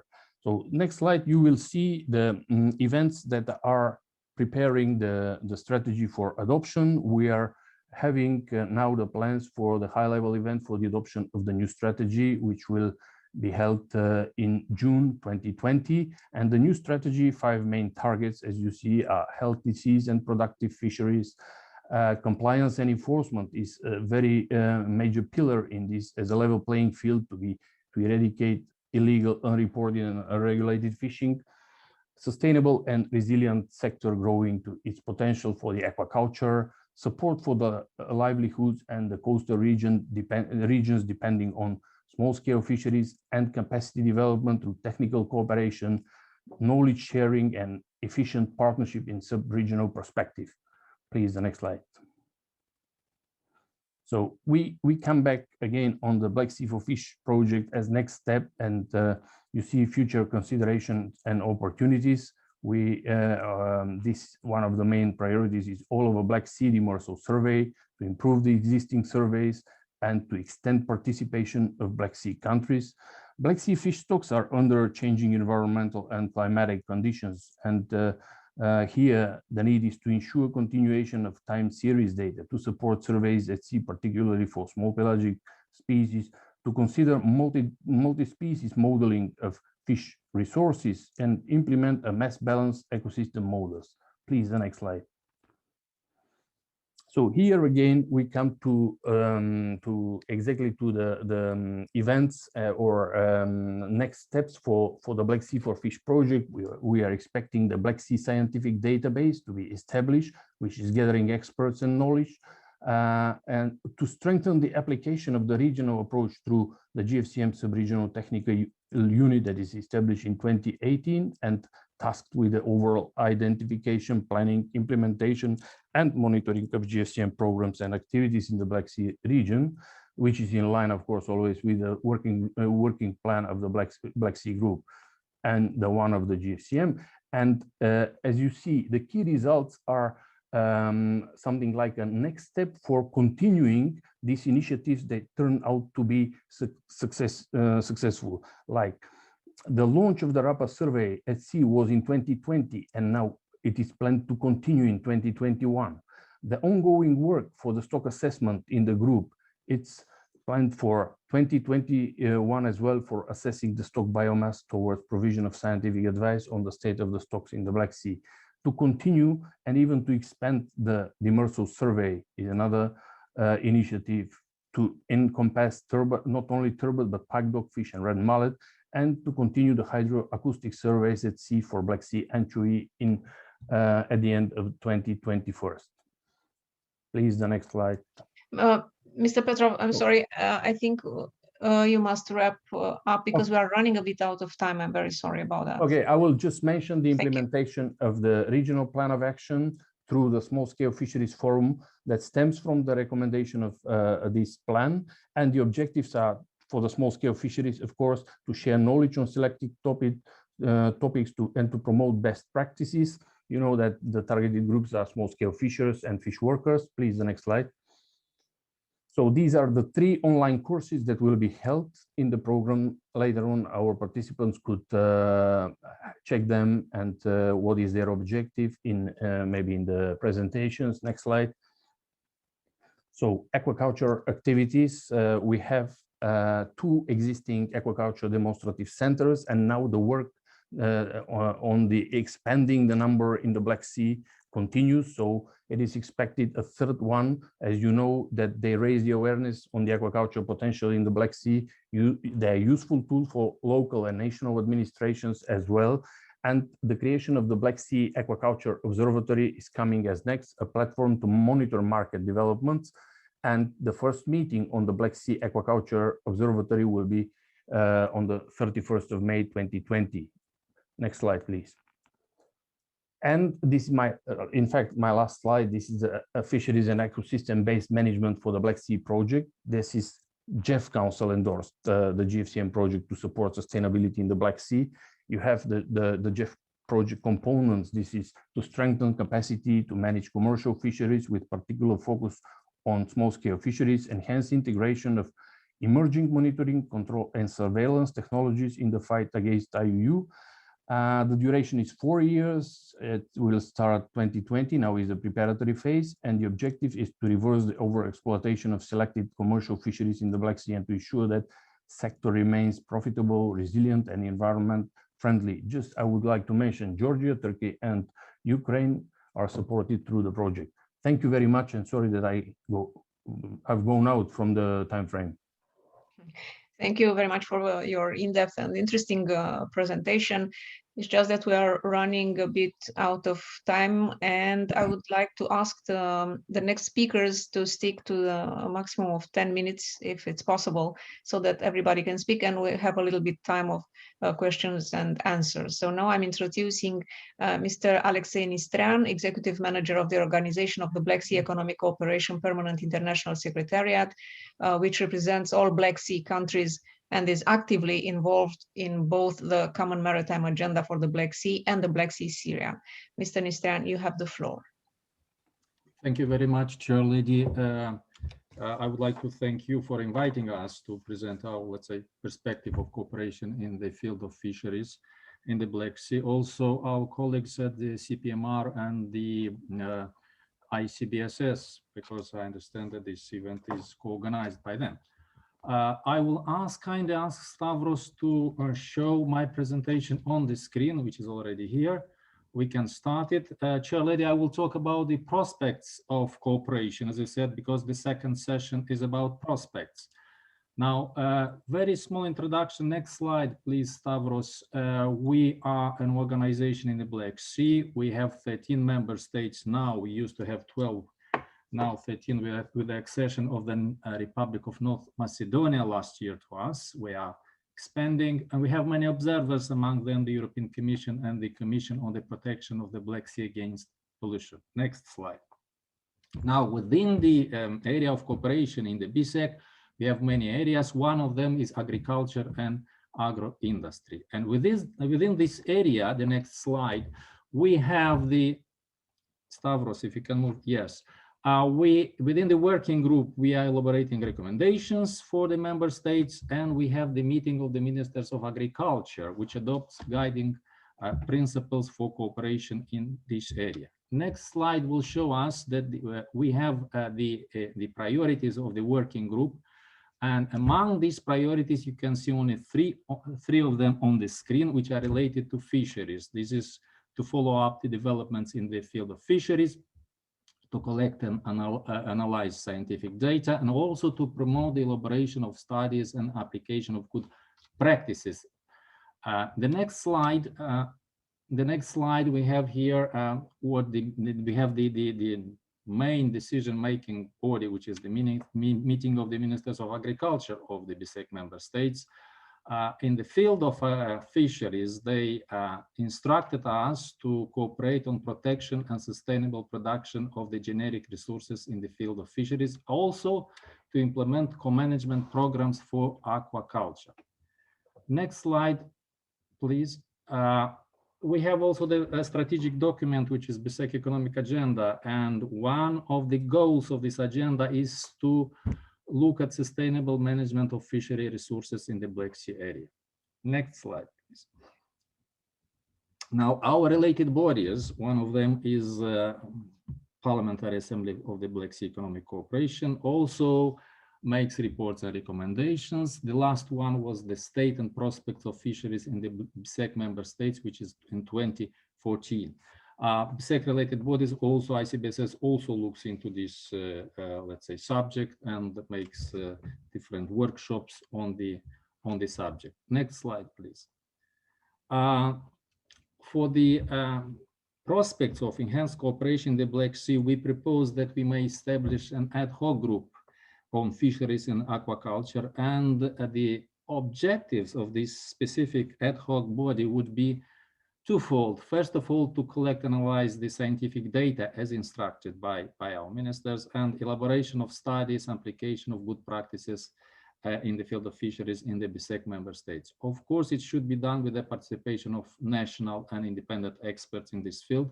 It is very essential that they participate and bring their knowledge to this ad hoc body. Next slide, please. Next slide, I put here many topics and many project proposals for interaction. Among them, I highlighted only two. They are in red on the screen.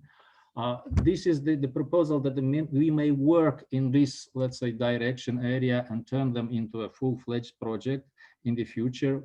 One is the, as you can see, the joint cooperation in the field of fisheries and rehabilitation of aqua and marine culture in the Black Sea. With the marine culture, it's already something has been done by our colleagues which are dealing with the environmental protection.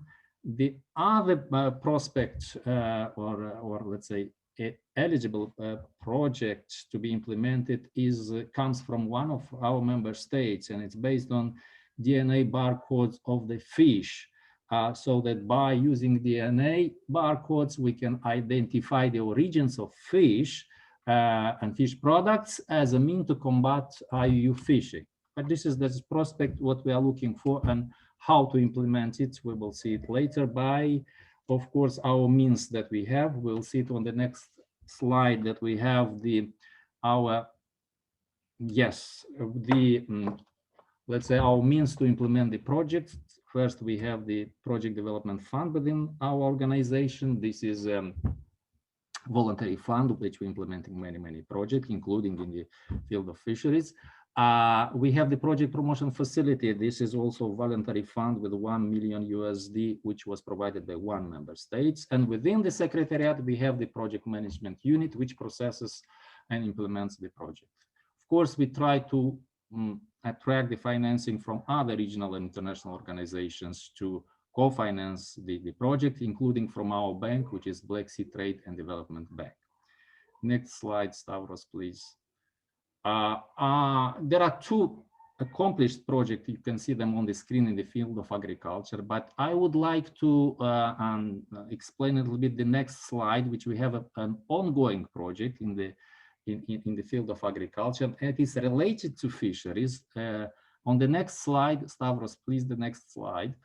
You can see this is our ongoing project, which is the Regional Cooperation Center for Sustainable Food Systems. We are doing it in very close cooperation with the FAO. The project is for all 13 BSEC member states. It started in August 2020, but in reality, we started to do it this year because of the pandemic. The overall project budget is $500,000 USD. You can see the impact will be all the BSEC member states.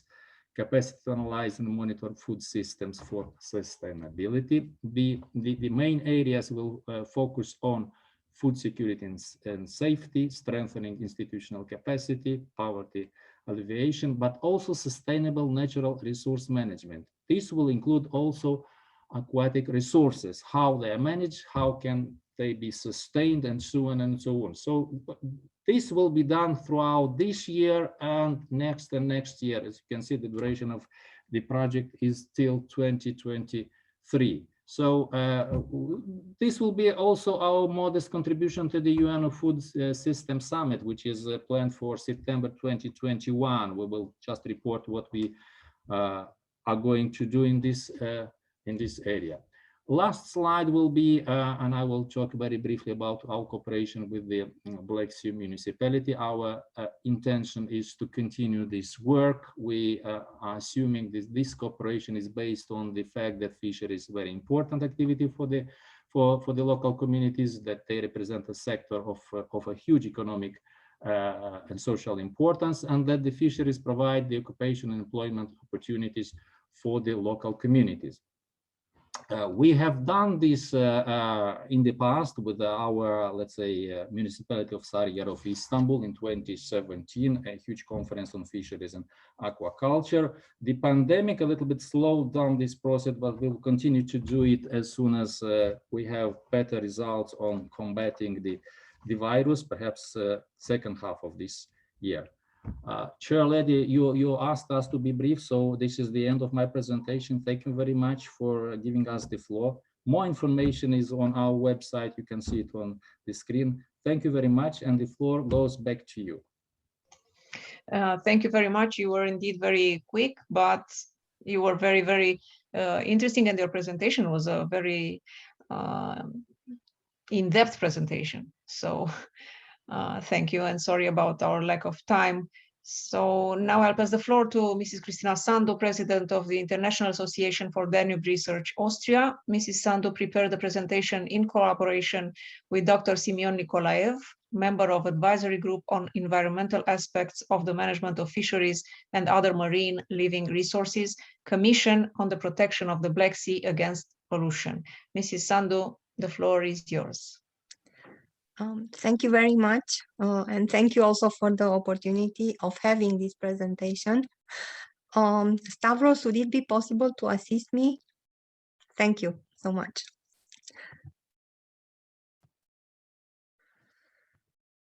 Next slide, please. We consider that creating fish stock recovery areas would be one of the solutions to support the revival of not only of the fish stock in the Black Sea, but also the revival of endangered species.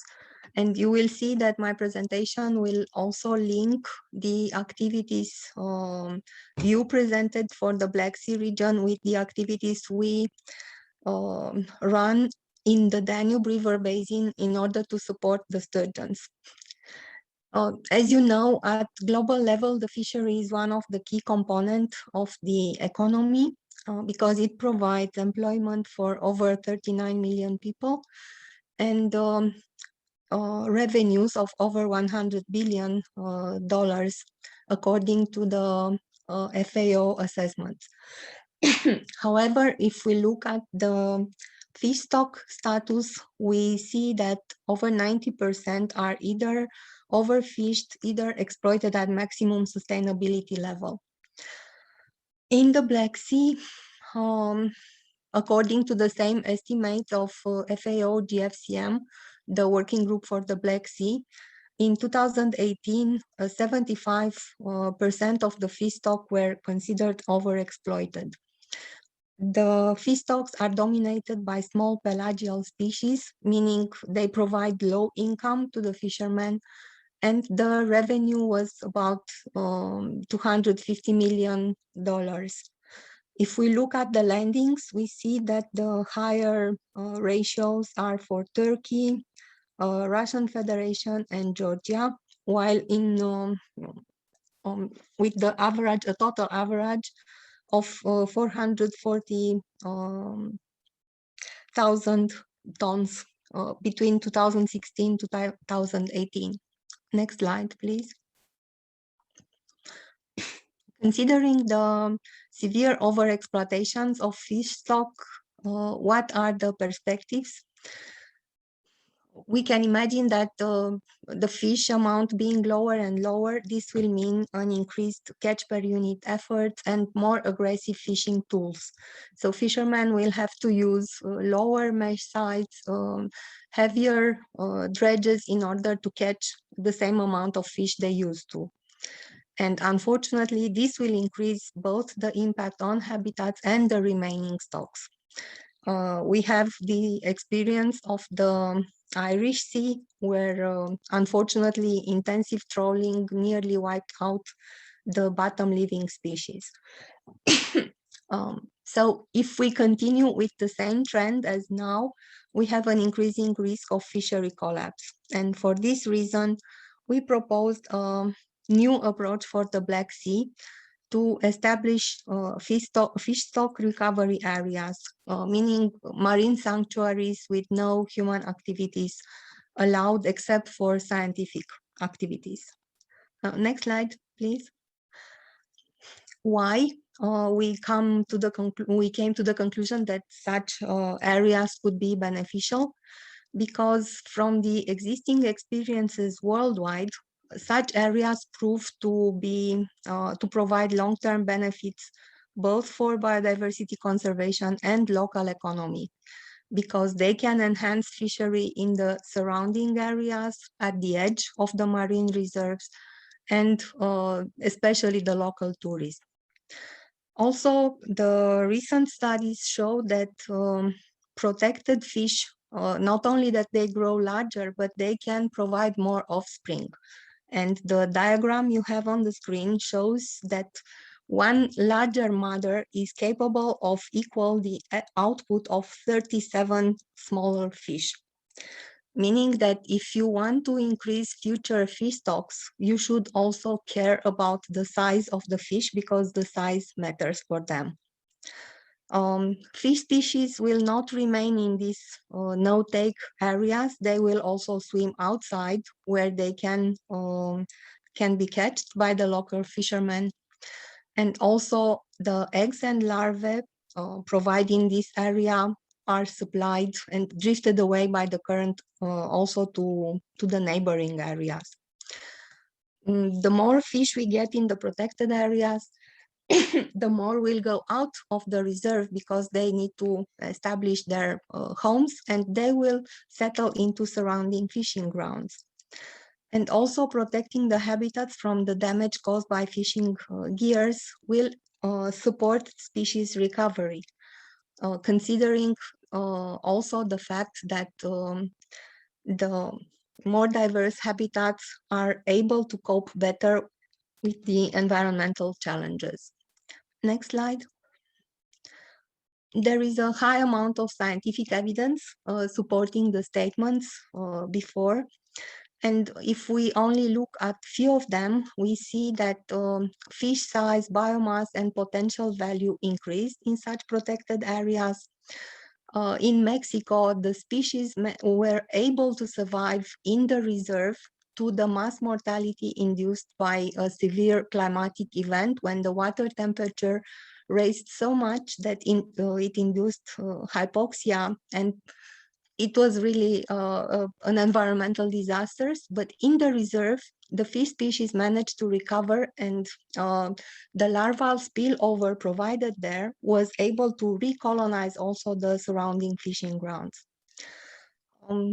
Of course, if it comes about sturgeons, we can see that even mobile species benefit of such areas because there were many contradictions of if such species will be able to benefit or only the static species will benefit of the no-take zones.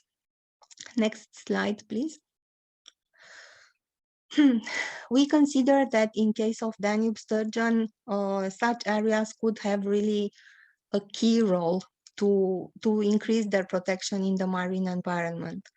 According to the IUCN status, we can see that all former sturgeon species from the Danube basin are in critically endangered status and their populations are decreasing. Next slide. Because we wanted to support sturgeons, the conservation efforts started 20 years ago, and few strategic actions are listed here. In 2005, an action plan for the sturgeon conservation was adopted in the frame of the Berne Convention. In 2006, respectively 2009, 2011, Romania, Serbia, and Bulgaria banned sturgeon fishery, while Ukraine included sturgeons in the Red Book of Protected Species. In 2012, also in the Danube region, in the frame of the Danube strategy, we established the Danube Sturgeon Task Force in order to coordinate and harmonize efforts between different organizations in the Danube River Basin. We elaborated the strategic program Sturgeon 2020, which became very fast a flagship project of the Danube strategy. Sturgeons were declared a flagship species of the Danube Basin in 2016, and in 2017, the ICPDR, the International Commission for the Protection of the Danube River, adopted the sturgeon strategy, which was endorsed by the Danube water authorities. So this is really an official strategy, meaning that environmental authorities are supporting the conservation efforts. And recent projects are directed in investigating the possibility to restore fish migration at the Iron Gates, supported by the European Commission. Efforts to create aquatic ecological corridors along the Danube and main tributaries for migratory fish species, and one of the most recent projects was the link I sent you for an educational book, because we consider that educating children is another key measure in order to improve the environmental conservation in the Danube Basin. Next slide. The sturgeon life cycle is complex because they are anadromous fish species. They migrate, they live in the Black Sea, and they migrate along the Danube River for reproduction. And for this reason, we consider that the conservation efforts made in the Danube area need to be mirrored also in the Black Sea. Otherwise, we will never succeed to revive them. There is a comprehensive legal framework supporting joint initiatives for sturgeon conservation in the Black Sea, like the Strategic Action Plan for the Rehabilitation and Protection of the Black Sea, signed originally in 1996 but amended in 2009. There are international conventions like BEN, Bonn, CITES, and Convention on Biological Diversity. And in 2018, a pan-European action plan for sturgeons was adopted under the BEN Convention. The supporting EU legislation encompass the Habitats Directive, Water Framework Directive, Marine Strategy Framework Directive. Next slide. Here are some of the urgent conservation measures that we would like to support for the Black Sea, if possible. Harmonized monitoring methodologies. The key habitats, once they are identified, they need to be declared strictly protected areas. Ex situ conservation facilities established along the Black Sea coast, and in order to facilitate launching supportive stocking programs. Evaluate also the efficiency of the stocking programs to know where the fish have gone and how many of them are returning in the river for spawning. Enhanced control of sturgeon fishery ban and protection measures in the no-take zones. And especially support to fishermen communities to develop alternative livelihood to sturgeon fishery. As I mentioned, Romania banned sturgeon fishery in 2006, and Mrs. Avram mentioned already at the beginning that the local fishermen communities were, which used to rely on the sturgeon fishery, were heavily affected by the lack of incomes, since suddenly their main income source was cancelled. So for them, we need to think to alternative livelihood activities. And the last but not the least, elaborate a sturgeon conservation plan for the Black Sea to allow us joint action between all the Black Sea countries. Next slide. Since you already mentioned some strategies for the Black Sea, we would be very happy if it would be possible to encompass at least the idea of establishing a network of fish stock recovery areas in the Black Sea, because this will support not only biodiversity conservation, but will also contribute to the revival of fish stocks. And bringing all key stakeholders around the table is a key measure in order to succeed with such an idea. We consider that some of the main measures are the habitat identification, then mapping the spatial distribution of human activities in order to identify the key stakeholders and invite them to dialogue to discuss on how is best to establish these areas and what are the activities that could be developed at the edge in the vicinity of these areas in order that people have some incomes instead of the lost fishery grounds.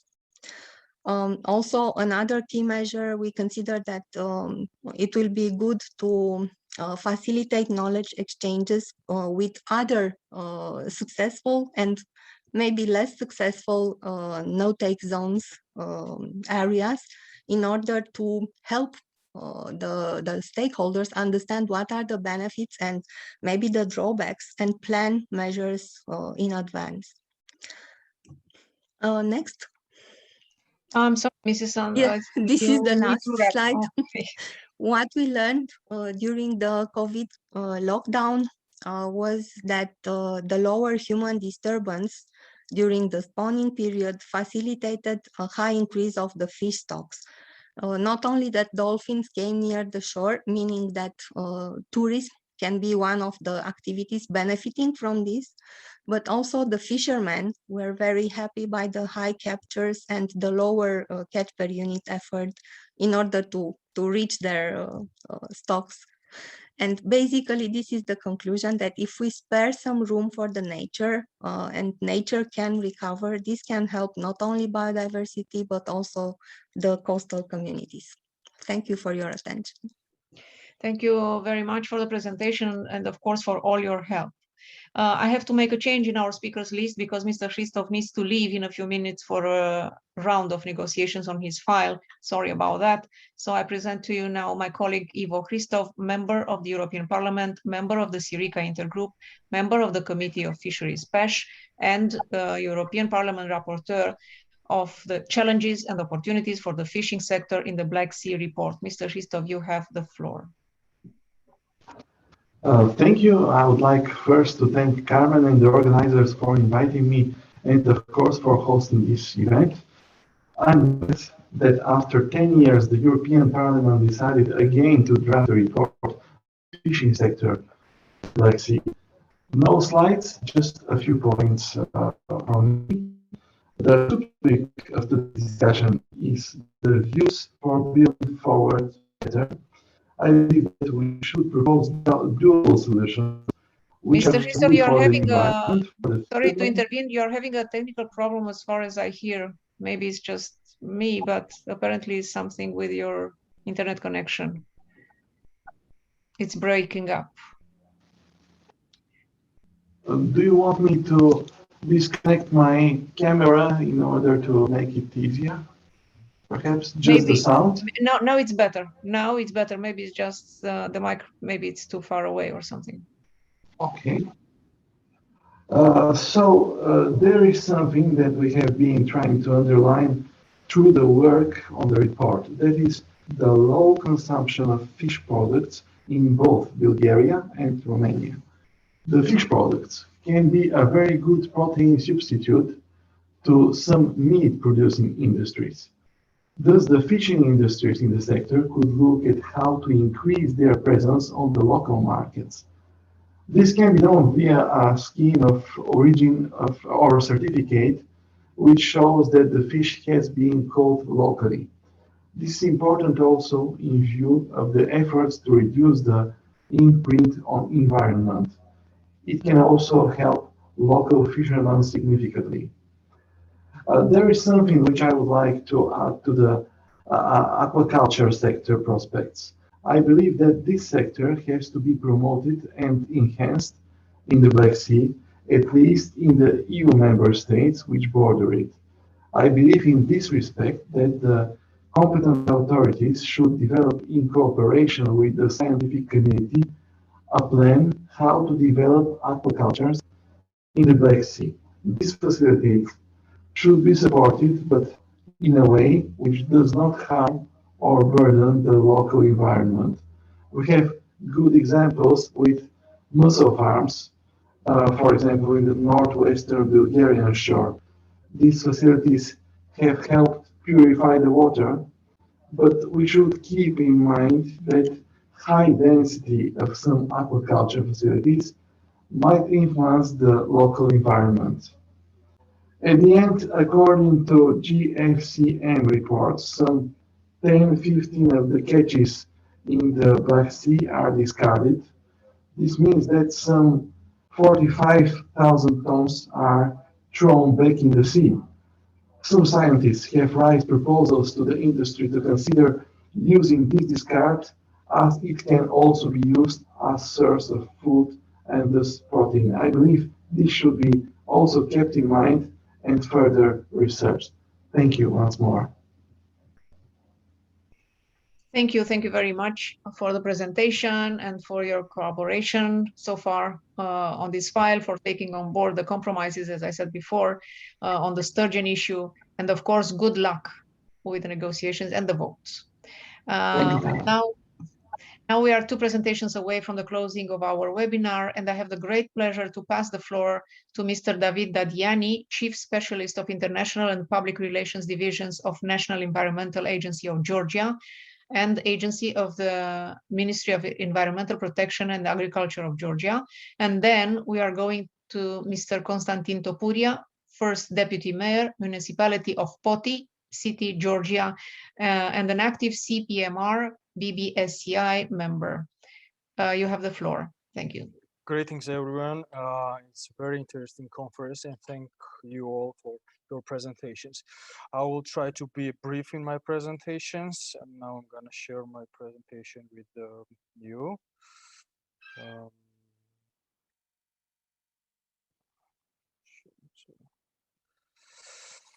Okay, that's it. So, hello once again. My name is David Dadiani. I represent Georgia, specifically National Environmental Agency of Georgia. This is the authority, governmental entity, who is in charge of issuing fishing licenses, setting fish stocks, also issuing permits for aquaculture, and many other specific areas we regulate. So, first of all, I want to show you some basic facts about Georgian fishery sectors. At the moment, we have 9 fishing licenses issued. We have like 34 small-scale fisheries vessels. At this moment, there are like 20 seiners coming into Georgia waters, mainly from Turkey. They are coming to mainly they are coming from Turkey, and around 250 artisanal fishing boats we have on our fishing area. On the right side, you can see the fishing area of Georgian Black Sea coast. So total catch of Georgian fisheries in Black Sea amount 100 tons, 100,000 tons. Over 90% of cod fish are anchovy, horse mackerel is second one, and red mullets and gray mullets also. So aquaculture production before COVID-19, it was like 4,000 hundreds. Mainly it was in lakes and artificial water reservoirs and the land-based aquaculture systems. So what brought the COVID-19 pandemic to us? The COVID pandemic hit Georgia like any other country in the world, and Georgia is dependent on a touristic sector. Its main business sector in Georgia, so we were hit hard because of total lockdown, complete lockdown, because of pandemic. So we have, according to surveys and researches, we have reduced aquaculture production output by 45%, reduction of fish products consumers by 50%. We have limited activities of fishing and aquaculture sector due to the pandemic, as I said, because and the fish consumption depends on touristic season and the restaurants and the seaside restaurants that are among consumers of this fish, because that's why when the consumption decreased, they hit because of lockdown. It hit hard Georgian economy and this fishery sector. So, but we have many good news also. First of all, Georgia has adopted law of aquaculture, which is the completely new system, legal system for Georgia. It's shares and it implements the best practices from around the world, best standards from around the world. It creates a new permission system both for land-based aquaculture and the sea-based mariculture activities. It creates good environment for investment. So we are opening for new investments in Georgia regarding the aquaculture sector. So we are creating the allocated zones for aquaculture in Black Sea, and we are promoting also with this law sustainable development of mariculture. And the main thing is that we are also elaborating national management plans for sustainable development of the aquaculture. So this law and subsequent sub legislation is the main thing is like we are simplifying it for end users and consumers and applicants, or all the stakeholders and the business sector who is interested in this sector. We have also a very good environment for investment in aquaculture. We are rich with water resources, fish species. We have more than like 26 rivers, big and small, 860 lakes, 12 reservoirs, artificial reservoirs, which is very good for artificial aquaculture facilities, numerous fish breeding ponds. We have 80 species of fish, over 100 species of crustaceans, and so on and so on. Georgia has unique environment also for development of aquaculture, both for land-based and marine-based, and also for extensive aquaculture. We are promoting sustainable development of aquaculture and protecting ecosystem. We have a very good also, we are closely following the legislation of regarding areas of protected areas, just regarding the protected areas. And the main aim for this legislation is to create sound regulatory and governance framework, and good tax incentives and exemptions from fees for applicants from around the world to come and establish an aquaculture facilities. So we have also created the completely new management plan for allocated zone in aquaculture in Georgia. It is near Batumi, Quaria-Tigoni place you can see on the map on the left side. It's a new management plan for allocated zone for aquaculture. So I want to mention few international projects we have doing with the donors. I have, as I remember, Mr. Petrov mentioned fisheries and ecosystem-based management for Black Sea. This project, it's also will be implemented in Georgia with support of Gfcm agency, and we are also have two very important projects. This is Rapa Whale Survey supported by FAO, and we are the National Environmental Agency is implementing it. And second one is Anchovy Survey. Both are done by National Environmental Agency. Next steps and regional cooperations. So we want to continue drafting, adopting and implementing legislation according to best international practices and standards. We want to effective use of mariculture zones on the Black Sea.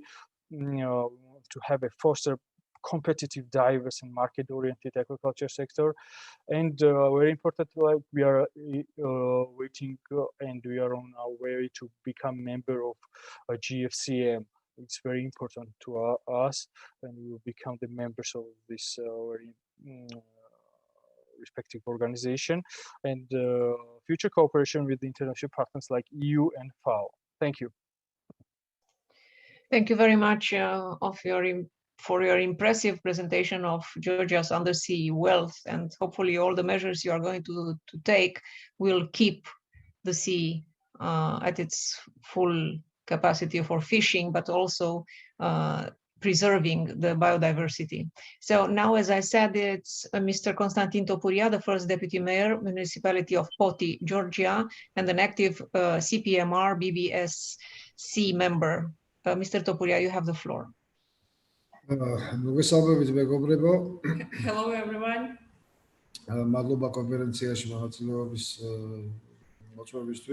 Thank you, everyone, for organizing and joining the conference. ჩვენთვის ძალიან მნიშვნელოვანია ის გამოცდილებები, რომელიც გააჩნია ჩვენს პარტნიორ ქვეყნებს. It is very important for us to hear about all the experience that our partners have. ძალიან საინტერესო პრეზენტაციებს გავეცანით. All of them were very interesting. არის მსგავსებები ბევრი, რომელიც ჩვენთანაც ანალოგიური პრობლემების წინაშე შეიძლება იყოს და თევზის მოპოვების დარგი. There are many similarities between the experiences we have heard about and the experience we have in fishing. ვინაიდან ფოთი არის ახალი მონაწილე ამ კონფერენციის, მე მინდა მოკლედ წარმოგიდგინოთ ის პრეზენტაცია, რომელიც მოგიყვეთ ისტორია, რას შესაძლებლობები აქვს ჩვენს ქალაქს. This brief presentation is prepared by Vice Mayor Constantin Topuria, and today I will help him in presenting in English. So let me begin. As you know, the city of Poti is located at the east of the Black Sea. It plays an important role in the Georgian economy as an important transport hub in whole Caucasus. Fishing is the traditional field of economic activity for the city of Poti. From the 70s of the 20th century, there was located the Ocean Fisheries Division of the Soviet Georgia in the city of Poti. The division had its own fleet that served this sector. Refrigerating farms and processing facilities were functioning, but after the collapse of the Soviet Union, as you know, economic poverty began in Georgia. This sector also collapsed and it remained suspended until early 2000s. Only in the beginning of the 21st century, fishing sector began to rehabilitate in Poti and Georgia. The only difference is that the new industrial craft was focused on processing fish into flour and oil. This did not preclude the extraction of consumer food fish, although this was done unplanned, hence in small quantities, which continues to this day. It is interesting to know that there is a great potential for fishing industry in Poti, as the city is located by the sea, and from the north it is bordered by 20 square kilometer Lake Paliastomi. Therefore, it is possible to develop both seafood and freshwater fish production. Nowadays, freshwater and seafood extraction is done by small entrepreneurs. However, it should be noted that in general, fish is quite in demand and extraction does not meet the existing demand. Therefore, there are attempts to extract fish through poaching. We face serious problems because of the poaching processes, and there is a risk of extinction of endemic fish species. We would like to inform you that in Georgia alone, the demand for fish is about 30,000 tons, according to National Statistics Office of Georgia, and the local production is about 3,000 or 4,000 tons. Thus, the development of the field has a great potential, but is not accordingly developed. One of its hindering factors is the lack of relevant knowledge and experience such as European Balkan countries have, where there are high technologies of fish production, and I think it would be expedient to consider one such pilot project that will share European experience to the entrepreneurs in terms of industrial production of both sea and freshwater fish. Creating the right infrastructure will be very stimulating, and as anyone will have the opportunity to gain relevant knowledge, experience, and recommendations to run the perfect business. Today, there is one example for this, a private enterprise that produces salmon, which is quite popular among consumers. It has good taste qualities. As a result of the expansion of such kind of companies or the creation of new companies, Georgia will be able to satisfy its customers' demand and export also.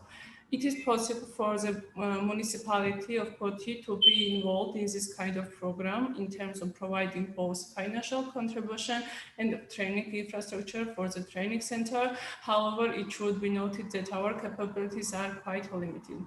This project should not be a one-year short-term project, but a sustainable long-term project with its sustainable results. It should be noted that despite the COVID-19 restrictions in Georgia, which severely damaged the country's economy and proved to be an impediment to economic activities, the fishing extraction process was mostly in the usual rhythm in Poti, and all the processes were carried out in usual mode. This was the brief information we wanted to provide for today. As I have already mentioned, our municipality is ready to consider creating various new opportunities for fishing and aquaculture development. Thank you for your attention. Thank you very much. And now I will open the Q&A session, though bearing in mind that we are running late. My colleagues Stavros and Christine will assist me. So if you have questions, please press the raise hand button or leave the question in the chat. I've seen that many questions already arrived. So we will make sure that our experts will answer.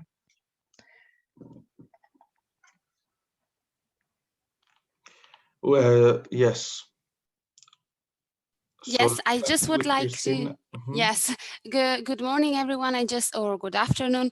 I just would like to have a very short intervention from the side of the CPMR, the Conference of Peripheral and Maritime Regions, as our ambition, among others, is also to share knowledge and best practices among different sea basins. And today, several speakers have mentioned an idea, a pathway that could be the introduction of a network of marine protected areas. And this, of course, raises questions. Today, we have a lot of producers, fishermen, people that are active in aquaculture. And I just would like to attract your attention to a study that has been published, and we already had a SEArica discussion on this in 2019, on the economic benefits that marine protected areas provide in the long run for fisheries and aquaculture sector. Mainly, this is something that we have seen also after the lockdown measures, because through fish recovery, the amount of effort fishermen have to do to collect the same amount of fish as before is decreasing. So I will put a link in the chat, and I will let you have a look if you're interested. I also wanted to maybe highlight a question that I have seen that I found was interesting and relevant. Someone wrote, please inform me if anybody knows for any volunteer program for nature conservation for students in the EU or in the area. And with Stavros, we thought that maybe someone from the speakers would like to promote one of those programs that could be indeed useful.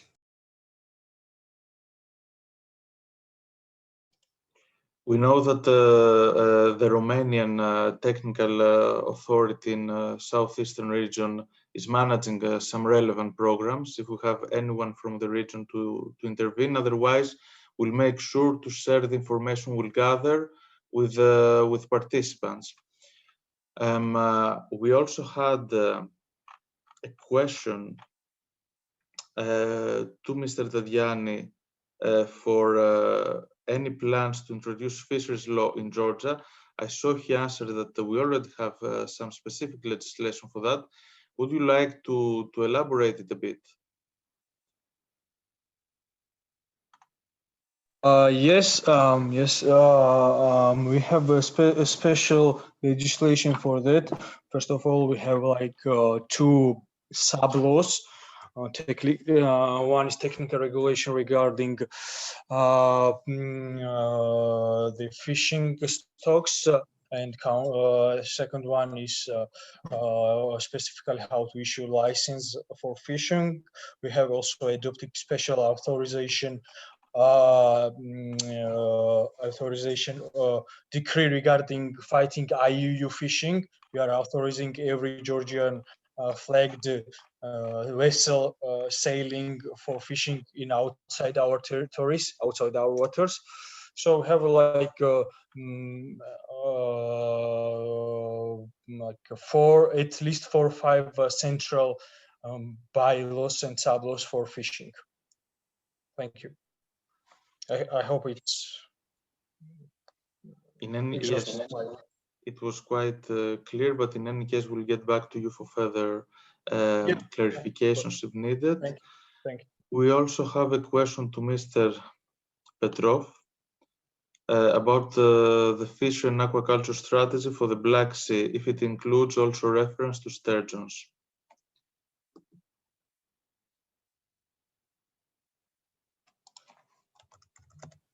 Yes. Thank you, Stavros, for this question. I expected that somebody will ask about sturgeon. And what I would like to say is, in general, the objective of in the agreement of the General Fisheries Commission for the Mediterranean and for the Black Sea is the sustainable exploitation and conservation of the resources in the Black Sea. So in the strategy, as you know, there is what is one of, because the strategy is under, let's say, negotiation and before adoption. So there are still room for discussions. But what is one of the main targets of the strategy is healthy seas and productive fisheries. So sturgeon is part of the Black Sea ecosystem, you know, and it's normal that the strategy will target all the species that are in the Black Sea ecosystem and represent the biodiversity. So from my side, this is what I would like to say on this question.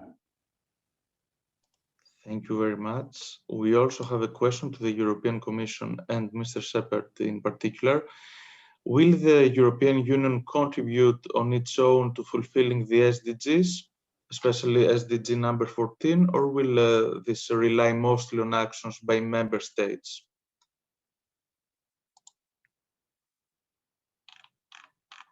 Unmute, start video.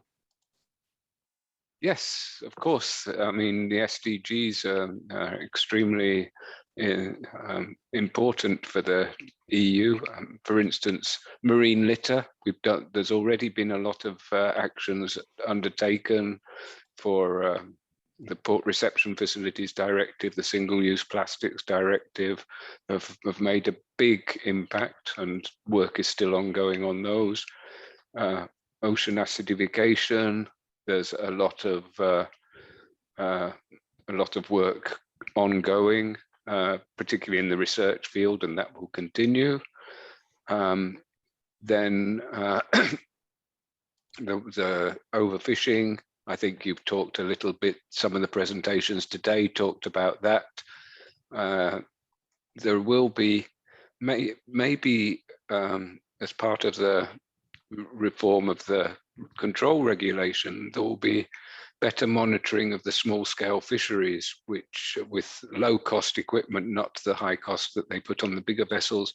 And as you've seen, the small scale fisheries dominate in the Black Sea. And I'm not sure that the Danube is part of the SDGs, but we're very much in favor of supporting that and all the initiatives on the Danube and the sturgeon. And maybe I should mention again, the mission on oceans, which is a big research effort with concrete targets, what's supposed to be more understandable by the general public. And I can't say too much about it, the concrete, but I believe that there will be things that you will be very happy about when you see the proposal from the Commission. Thank you very much for this. We have, speaking of the Commission, we also have a question to Ms. Fouquet this time. about the pilot project on Black Sea bycatch of cetacean that she mentioned during her presentation. We also have in the same question a reference to CENOPS project that has a component dedicated to the same topic. So this project is about is supporting the implementation of in the Black Sea of the MSFD goals through establishing a regional monitoring system of cetaceans and noise monitoring for achieving the different goals. The partners are from most Black Sea coastal countries. We have some of these organizations participating here. For instance, we have Karadeniz Technical University, Turkish Marine Research Foundation, the Institute of Oceanology in Varna, Grigorian Tipa and Mare Nostrum in Romania. So where can we find more information about it? In any case, we'll share it for sure with participants, and we'll upload everything to the SEArica website. Yes, thank you. So the pilot project is not there yet. So it's under development. So the background is that the Gfcm working group on fish technologies recognized the challenges from the incidental catches of cetaceans and proposed the development of a pilot project to test mitigation measures for incidental catches of cetaceans in the turbot fisheries. So this idea of a pilot project is in the Gfcm strategy. And we will also propose a general recommendation, not only on this aspect of cetacean in the for the turbot, but a general recommendation on cetacean, where those type of studies will be needed to be put in place. This will be a proposal for the next Gfcm annual meeting. So the pilot project is not there yet. There have been a lot of studies on the bycatch of cetaceans, and now based on all that, the next step would be to have a pilot project financed by the Gfcm. So I hope this replied to the question. Thank you very much for your clarifications. We have an additional question to Mr. Petrov before moving on with the last topic to make the link to the next SEArica event. It's about the conservation of fish stocks that goes hand in hand with the recovery of endangered species, especially for fish with high economic values. Would it be possible to provide comments on this strategy and let us know if the public consultation process is still open? We can't hear you, I'm afraid. Yes. Thank you, Stavros, for the question. And what could I say on the provision of comments on the strategy is that it's quite advanced, the stage of comments, and it's mainly, as you know, a common vision for creating a common vision for the Mediterranean and the Black Sea fisheries and the sustainability of these fisheries. So this strategy, and in general, the Commission works towards the sustainability of fisheries while taking into consideration the social, economic, and ecological aspects of fisheries. So the strategy is it's a commitment for the members and the contracting parties of the countries that are members of the Gfcm and around the Black Sea and the Mediterranean basin. So this is a strategy that has moved from discussion and a phase for discussing the targets and the main objectives and the pillars, now to the adoption at the high-level meeting that will be on the in June 2021. So from my side, this is the members and the national authorities that are discussing and adopting the priorities and the main directions in it. Thank you. Thank you very much, Mr. Petrov, for that. We'll bother you about it so that we can inform participants of the dates and other milestones they need to know. So you won't get rid of us easily about it. No worries, we are available at any time to providing more precise information once requested. No worries. Thank you very much. And since I see in the chat there is a topic that unfortunately goes hand in hand with fisheries and aquaculture, and this is marine litter. I think that Mr. Bernard Merckx is with us to share with us a few info about what they do and also help us pave the way to a future SEArica event on marine litter in the Danube and the Black Sea. So Mr. Merckx, if you wish. Yes, thank you very much, Mrs. Avram and Stavros. If you allow me, I will share my screen for a few slides to give you, because pictures say even more than words. Then I will take you a little bit where we stand. Do you see my screen? Yes. Okay. Hang on. Let me put it on full screen. So, okay, so this is me sitting in front of some weights on a 3D printed bench, which is made out of 100% recycled plastic. So technology is helping us.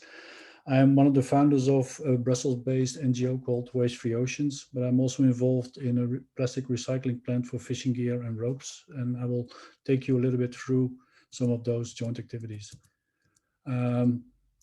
Waste Free Ocean, just a few words, has been established in 2011. We have always kept very close contact with the European Parliament and especially with the Fishery Committee.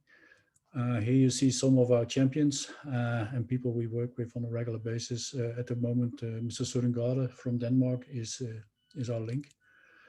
I will go quickly through these images because I think you can see them on many screens, but some of those issues you can also find from the Danube region.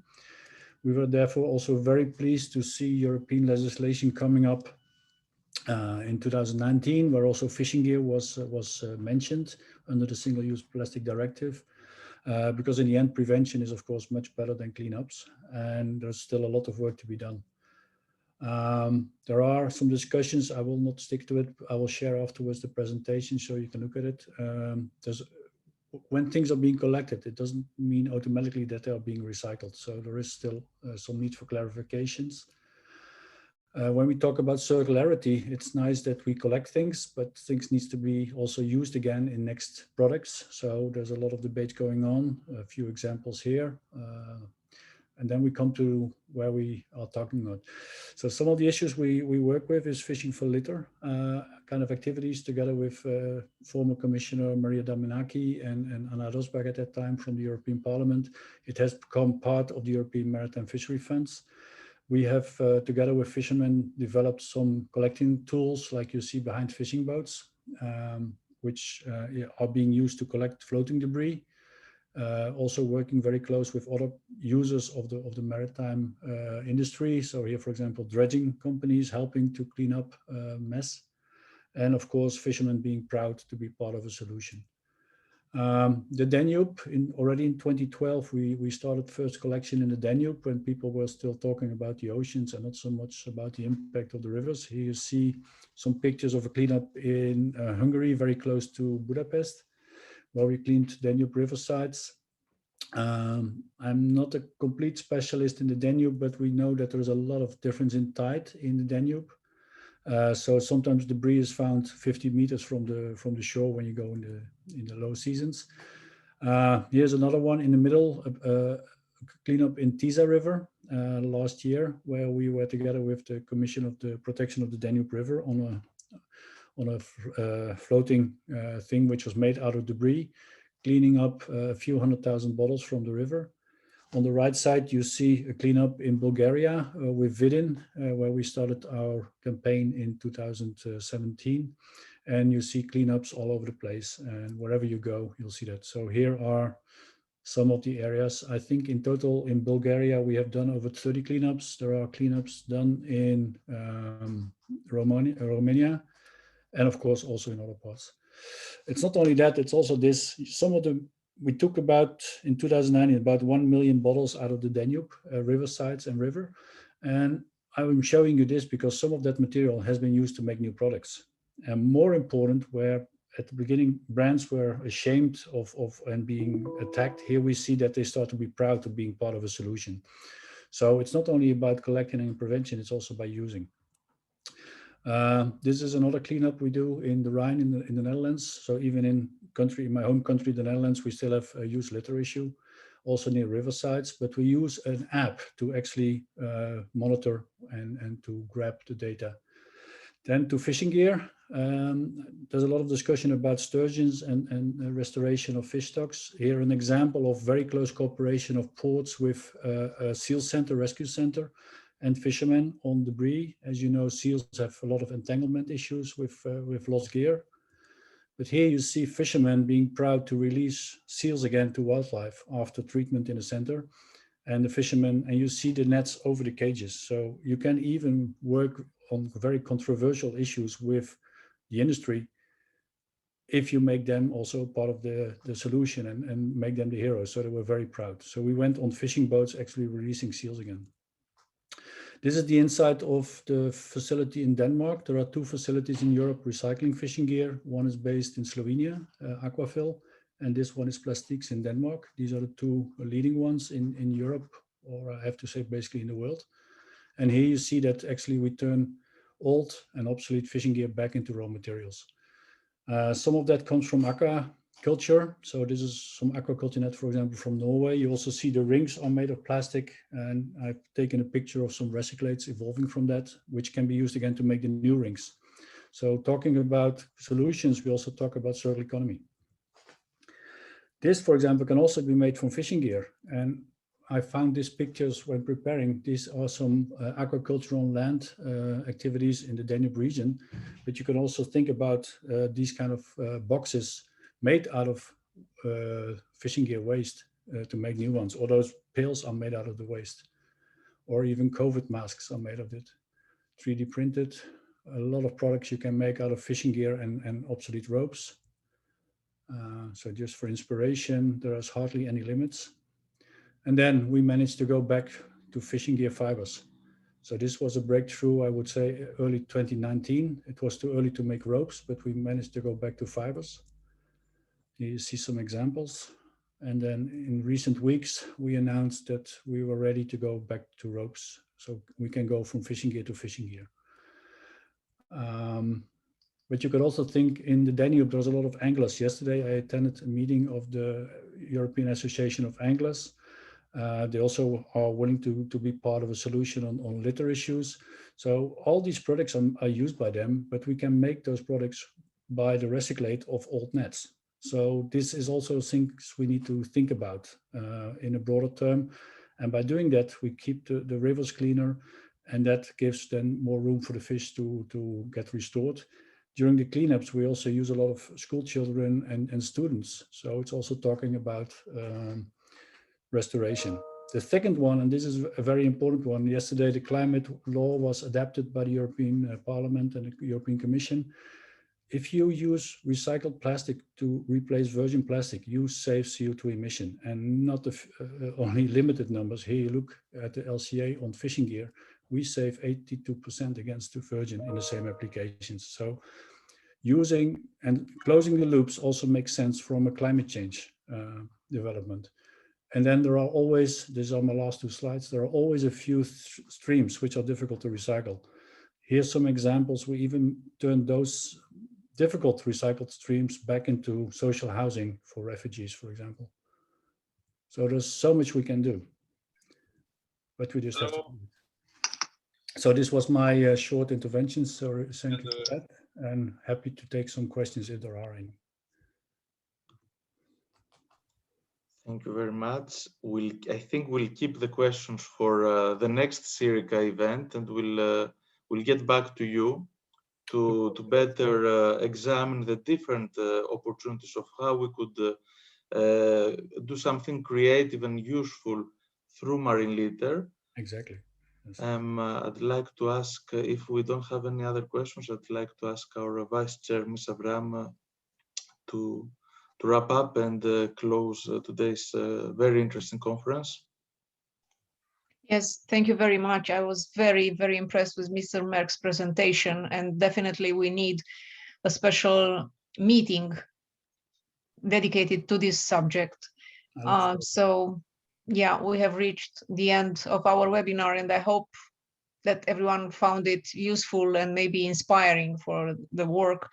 As I said, the Black Sea is a unique sea and it requires unique measures, and hopefully in the coming years it will be granted at last the attention it deserves, because it has been neglected so far from the common fishery policy. But now, under the new Green Deal and the blue growth economy, this cannot be the case anymore, happily.